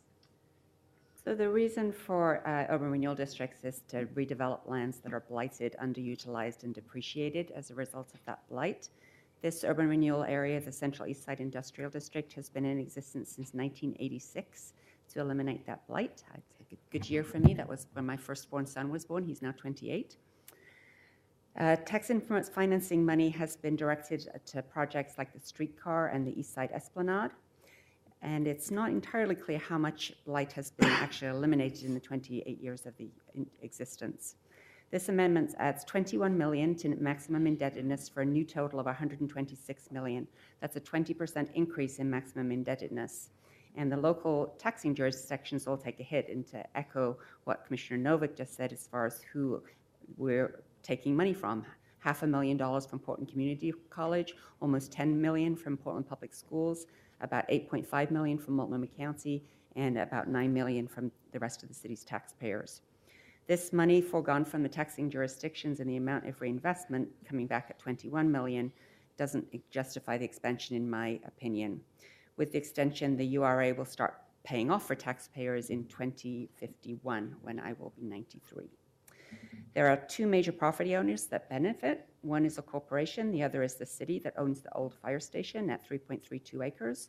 The other property, for the most part, in the triangles, 8.2 of it is in public right-of-way or light rail right-of-way. And so we have to look at who pays, who benefits, and is that fair? I do appreciate the effort by Commissioner Saltzman to add an affordable housing requirement, and yet the amendment is unclear and doesn't specify exactly what that means. There's not enough evidence, in my opinion, to support an expansion of the district in this way. I was quite persuaded by the testimony from the Brooklyn Action Corps and the other neighborhood representatives that in addition to the Clinton Triangle, or perhaps instead of, and having a new urban renewal district along light rail, that would have made more sense adding property along 17th or along Powell. But in the absence of that, on balance, I believe this URA should have run its course and should be allowed to expire. So I respectfully vote no. Hales. I appreciate your football metaphor, Commissioner Saltzman. I'm glad after this long process that we are not the Seattle Seahawks in that last yard. Aye. Okay, now before we turn to item 335, I think Commissioner Saltzman needs to make an announcement. Yes, with respect to items 335 and 336, I am, to avoid the appearance of a potential conflict of interest, I will recuse myself from voting on those items, as I do have a financial interest in property that is within the current education urban renewal area and also within the proposed expansion of the North Macadam urban renewal area. Thank you. So roll call vote, please, on 335. Fish? I've been on this council long enough to remember when we adopted the Education Urban Renewal District, and once upon a time I had high hopes for how we might spend the affordable housing dollars in that part of town.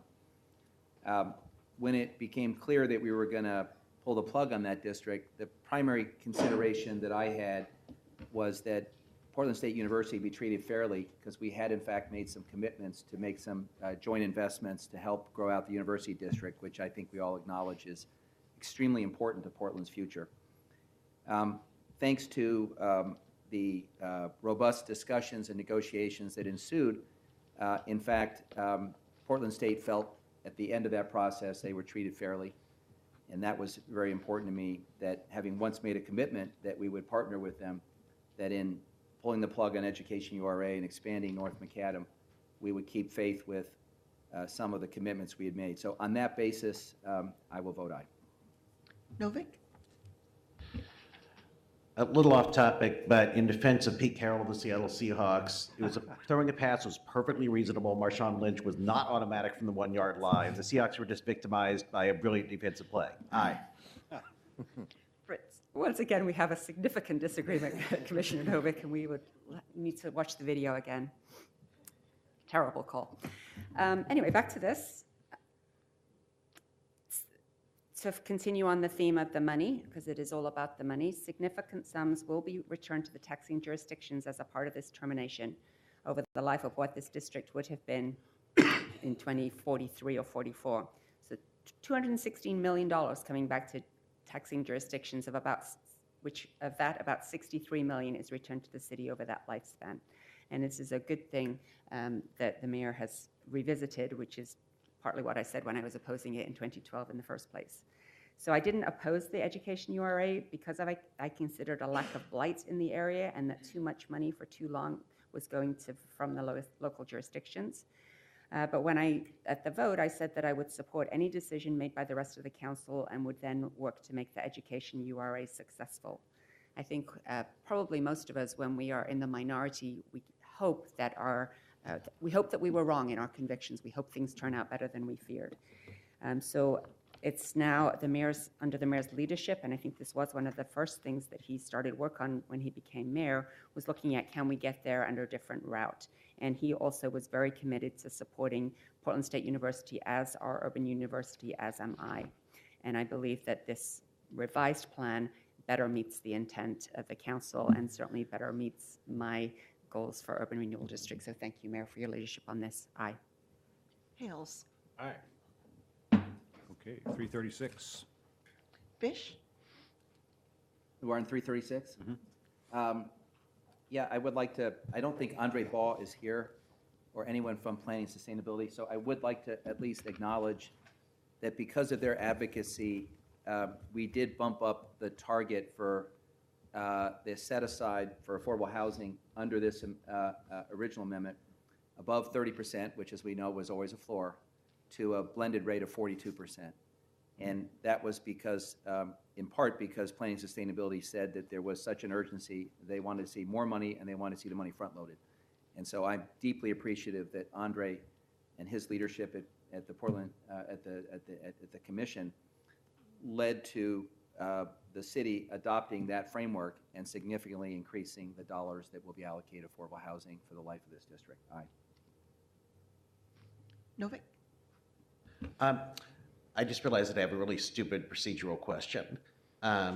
Did we adopt or simply put on the table my amendment the other week to table 10A to consolidate certain categories? We adopted it. Yeah. We did. In that case, aye. Fritz. Well, I'm very hopeful that Table 10A, which allocates funding from this particular amendment, the Fourth Amendment, will soon be amended again when we get an agreement with Zidell, so I'm looking forward to that. I have been very concerned all along from back when I was on the Planning Commission when the North Macadam district was under consideration that there are so many competing needs, and indeed there continue to be competing needs in this amendment. The problem that the advocates highlighted immediately was the deficit in affordable housing, and I applaud Commissioner Fish for diving in and working so hard to identify the solution on Block 3, and I'm very happy to support the proposed funding for the projects at $47 million. Building on the amendment that Council adopted in 2011 under Commissioner Fish's leadership to increase the set-aside for affordable housing in North Macadam to 36%. So that is the adopted floor today. There has been a suggestion by the Planning Commission to increase that still further, which the Council has not yet discussed. And so perhaps that will be a framework for that discussion as we continue to move forward on urban renewal districts. But appreciate all of the housing advocates. Thanks for reading Gretchen's last words to us, or at least to the Council as a whole, and also the League of Women Voters for pushing on this. There are other problems, however. One is the lack of funding for crucial transportation infrastructure, particularly the South Portal, which is backing up significantly even today. And although the Portland Bureau of Transportation will receive system development charges as development occurs, system development charges will not cover all of the necessary transportation improvements. And so this challenge is being deferred until the next stage. And also deferred in today's vote is providing enough for active parks. We don't have enough funding under this amendment for the Greenway or for the active parks. And particularly for affordable housing, as well as market rate housing, there needs to be an active park in the district. Housing advocates, Gretchen and the League recognize and support this needs. And again, system development charges will provide some revenue, but it won't be enough. So I have been working diligently with the major landholder left in the area that is not yet part of a development agreement, the Zidell Industries, and we've made some significant progress in the last 2 weeks. Although I believe it would have been better to have finalized the agreement with Zidell before voting on this amendment, developers and the city and the taxpayers all need certainty about costs and benefits. So once again, the decision boils down to who pays, who benefits, and is that fair? However, I believe we also need to look at the big picture, and that I'm confident we're on the right track to accomplish the positive outcome. So I'm able to support this amendment to the URA. Particularly thank Tim Crail and Tom Bizot on my staff, and Commissioners Novick and Fish for coming to agreement on the resolution that allows me to support this amendment. Aye. Hales. Aye. 337. Fish. Aye. Saltzman. Aye. Novick. Aye. Fritz. This is the amendment to the Airport Way Urban Renewal District. We already reduced the size of that under Mayor Adams, and now we are finishing it, and that takes approximately $500 million in assessed value out and will end up the district. And again, thank you to PDC and Patrick Quinton and other leaders who, this is an example of a really successful urban renewal district and why we do urban renewal, because it's worked really well. Aye. Hales. Aside from all the other good that this district has done, and I mentioned the jobs earlier, people have been riding light rail to the airport for almost 15 years now, which is about 10 years longer than they ever would. I mean, we've been able to ride it a lot longer thanks to this urban renewal area, but also thanks to some people whose names we might not always remember. One was a guy named Joe Walsh, not the one we usually see here, but a project manager for TriMet, who brought that project in on time and on budget. Fred Hansen, Mike Thorne, and particularly Ralph Stanley from Bechtel had this vision of this district served by light rail as an important part of our economy. It's turned out to be a good vision, and it's taken a lot of amendments over the years to get us to this point, but that's how these districts evolve if we have a good vision and good management at PDC to bring it home, and that's exactly what's happened here. Aye. 338. Fish. Aye. Saltzman. Aye. Novick. Aye. Fritz. This is the Willamette Industrial Urban Renewal District, which I think could be best characterized, seemed like a good idea at the time. The outcome of this action is to return $12.6 million in revenues to taxing jurisdictions over the projected life of the plan, which is to be 23 to 24. Aye. Hales. Aye. 339. Fish. Well, this is the last amendment we'll be taking up in this package, so this is my chance to thank Patrick and Kimberly, and to thank Lisa, and to thank Jillian, and to thank Liam, and all the other people that worked so diligently to make sure that we got the information we needed to make an informed decision. Thank you. Aye. Saltzman. Aye. Novick. Aye. Fritz. So again, this is the River District. The League of Women Voters believes this doesn't go far enough and would like to see the district ended in the next few years as suggested by Commissioner Novick. If the district were terminated in 2018, $72 million would be returned to the city's general fund over the next 7 years instead of the $10 million that is on this proposal. However, it is a good step in the right direction. Again, thanks to the League of Women Voters for raising important questions on this and other proposed amendments, and Mayor for returning this nice chunk of money. As you like to say, 10 million here, 10 million there. Actually got real money. There you go. And thank you for your leadership. Aye. Hales. Thank you all. This district is an amazing place, and now it's really paying off. And that return to the larger citizens of our city, the city-wide, will be enormous over the years to come. You know, you walk through the Pearl District today, and you see what's been accomplished there and what's still going on. And yeah, we'll look forward to other days in the future when this council and our successors get to put enormous value onto the tax rolls to pay for public services citywide. That's what this whole package is about, and this piece too. Well done, everyone. Aye. Okay. 341. Authorize a contract with the lowest responsible bidder for the construction of the Balch Consolidated Conduit Support Project number E09017 for $1,800,000. Second reading and roll call. Fish. Aye. Saltzman. Aye. Novick. Aye. Fritz. Aye. Hales. Aye. And 343. I have a 342. Sorry, I skipped right past it. Yes, 342. Authorize a contract with the lowest responsible bidder for the East Portland Rapid Flash Beacon Project. Commissioner Novick. Colleagues, last week we approved a left turn signal, which I think we need to name after Commissioner Fish. Today we're talking about 17 rapid flash beacons that should be named after Representative Shamia Fagan. Representative Fagan secured the funding to make these crossing improvements possible at high traffic volume arterial locations at East Portland. The East Portland Rapid Flash Beacon Project will improve pedestrian and bicycle crossing safety at 17 locations in outer East Portland where safety is a high priority. The Rapid Flash Beacons will also improve access to transit, making it easier for our youth and senior citizens to get around. These 17 locations, which include, for example, Northeast Gleason and 117th, Northeast 122nd and Russell, Southeast Division and 165th, were identified and prioritized through the East Portland in Motion Plan, a 5-year project that East Portland community members have successfully used to advocate for the most needed safety improvements in their neighborhoods.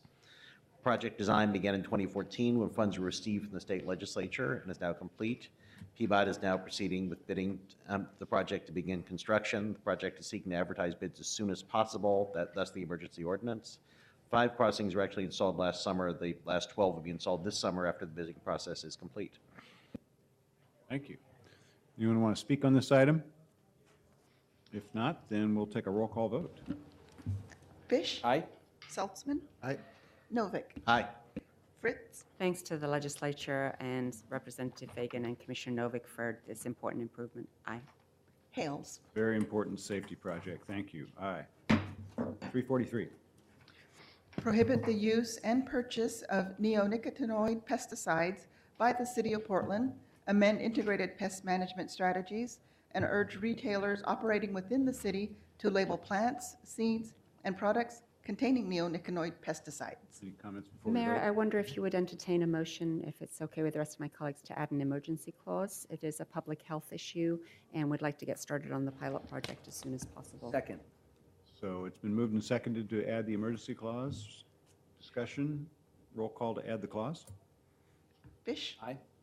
Saltzman. Aye. Novick. Aye. Fritz. Aye. Hales. Aye. Okay, the emergency clause has been added, and roll call on the emergency ordinance. Fish. Commissioner Fritz, congratulations to you and your team and your leadership on this important issue, and I'm pleased to vote aye. Saltzman.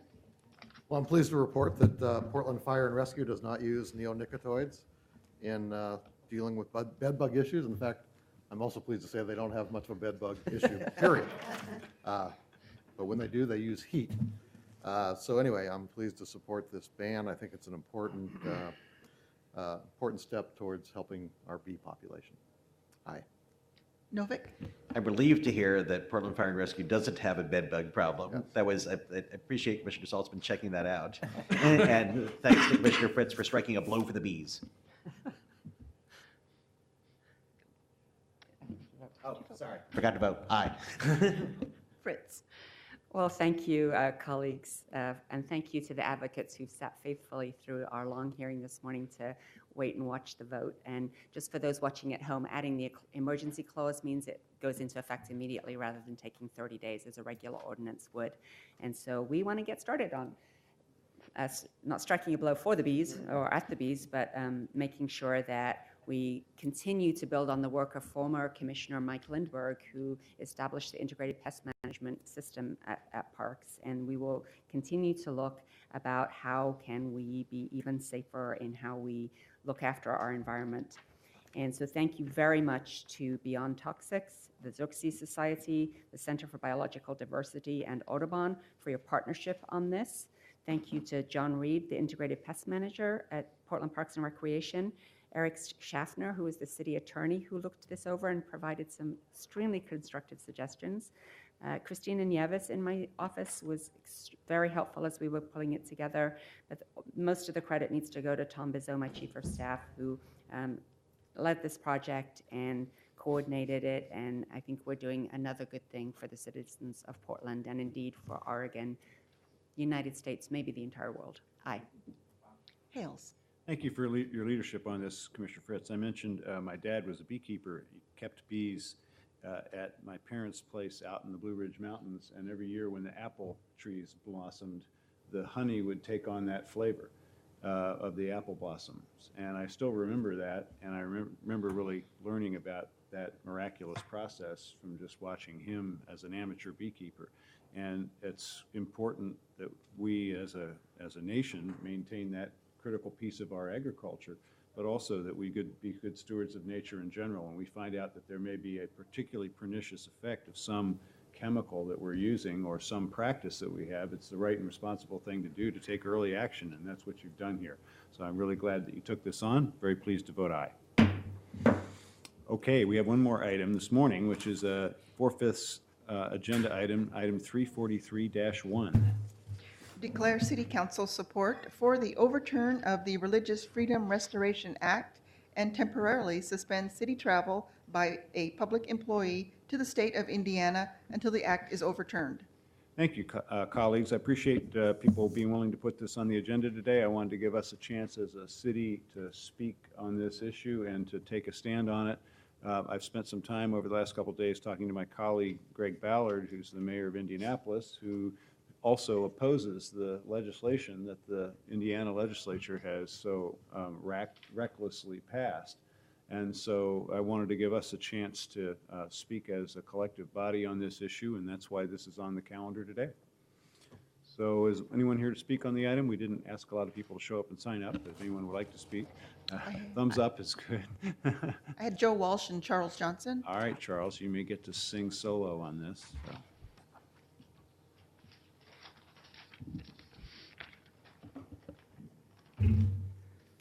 Good morning, Commissioners. For the record, my name is Charles Johnson, and Portland and Oregon being anti-discrimination and anti-hate states are so fun and terrific to live in that we don't have any representatives here from Basic Rights Oregon or the Human Rights Campaign. My good friend Kate Lohr from First Unitarian, former Human Rights Commissioner, is not here. But we know all these people, and even probably, as you mentioned, the mayor of Indianapolis, understand the importance of this action. Even if Indianapolis as a city has spoken clearly that Governor Mike Pence and his legislative body for that state have made a huge mistake, they know that we need to put economic pressure on the misguided motives behind this legislation. And so I want to thank you, Mayor, and other areas. I think the state of Connecticut maybe was the first one nationwide, because this isn't really about religious freedom. We have a constitution that has worked fairly well for religious freedom for a long time, and we are sad that so many people elected to the legislative body of Indiana could vote to encourage their neighbors to be unchristian, immoral, and mean to one another and call it protection of religious freedom. So thank you all. Thank you. Mayor, just one comment, and thank you for bringing this forward. This past weekend, former Congressman Barney Frank was in town, and his book is now shot up to number 11 on the New York Times bestseller list in its first week. Great. And he told his story at a full house, packed house at Powell's. He concealed his sexual orientation in 1980 because he knew he could not get elected to Congress had he been out. And three things were, three legal barriers stood in his way in 1980. He could not serve in the military, he could not marry the love of his life in the state of his choice, and he could not qualify for top secret security clearance because of an old Eisenhower executive order that said if you were a gay, you were too much of a security risk and you couldn't qualify. 35 years later, that Eisenhower executive order was superseded by another executive order. Don't Ask, Don't Tell was repealed. 37 states plus the District of Columbia allow for marriage. And 35 years later, when the state of Indiana, under the guise of religious freedom, said they wanted to discriminate against gays and lesbians, cities, states, and Fortune 500 companies said, no, you're not. And it looks like the governor is going to back down. We hope it's in short order. There's a new piece of legislation. And if they don't, it looks like they're going to miss out on some sporting events, some conventions, and a lot of tourism and economic activity. So I appreciate you bringing this forward. and joining with Connecticut and San Francisco and Seattle and people of goodwill around the country who said discrimination is discrimination, and they should not be hiding behind this notion, this false notion of religious freedom. So thank you. Thank you very much. Okay, let's take a roll call vote then. Fish, Aye. Saltzman, Well, I appreciate, Mayor, you bringing this forward and actually establishing a travel ban by city employees to Indiana. Looks like we'll be doing the same for Arkansas. So I trust you'll handle that quickly. But this is really important to, call this out. And I can only, I'm trying to wonder why states are doing things like this. And I can only conclude that there's an element of the population in these states, Arkansas, Indiana, perhaps Georgia, that, fortunately have found out that they've been totally shut out from banning gay marriage. And, due to some tremendous rulings in the federal judicial system, gay marriage is here. And so I think this is in many respects, it's a lashing out by some very conservative, very religious elements because they can't lash out on the number one topic that really drives them nuts. And so they're going to number two. So we will defeat them here as well. Aye. Novick, This episode is a reminder that the struggle for LGBT rights is not over, but fortunately now, as opposed to 40 years, 20, or even 10 years ago, the momentum and the firepower seem to be mostly on our side. So I'm proud to have our city join this latest battle. Aye. Fritz. Well, I can't believe that Commissioner Novick spoke before me, and I still can make this joke, that if Indiana wants me, Lord, I can't go back there. Touche. I know, all right. This is not going to happen again, ever. Thank you, Mayor, and thank you, Josh Alpert, and your entire team for moving so quickly on this. It's important for us to make a statement, and sometimes the rest of the country does watch Little Portland, Oregon. Aye. Hales. No, I appreciate this, colleagues, and I think that actually peer pressure does make a difference in our business like any other. And actually, this one is personal for me, not just because we all share these values in Portland and this is so antithetical to those, but because Greg Ballard is a good guy who's been leading a progressive agenda as a Republican in a Midwestern city, and this is hurting Indianapolis. And I look forward to this getting overturned and personally attending the U.S. Conference of Mayors in Indianapolis next year after this is overturned and spending some money there. But until then, nope. Thank you all. Aye. And we're recessed till 2 p.m.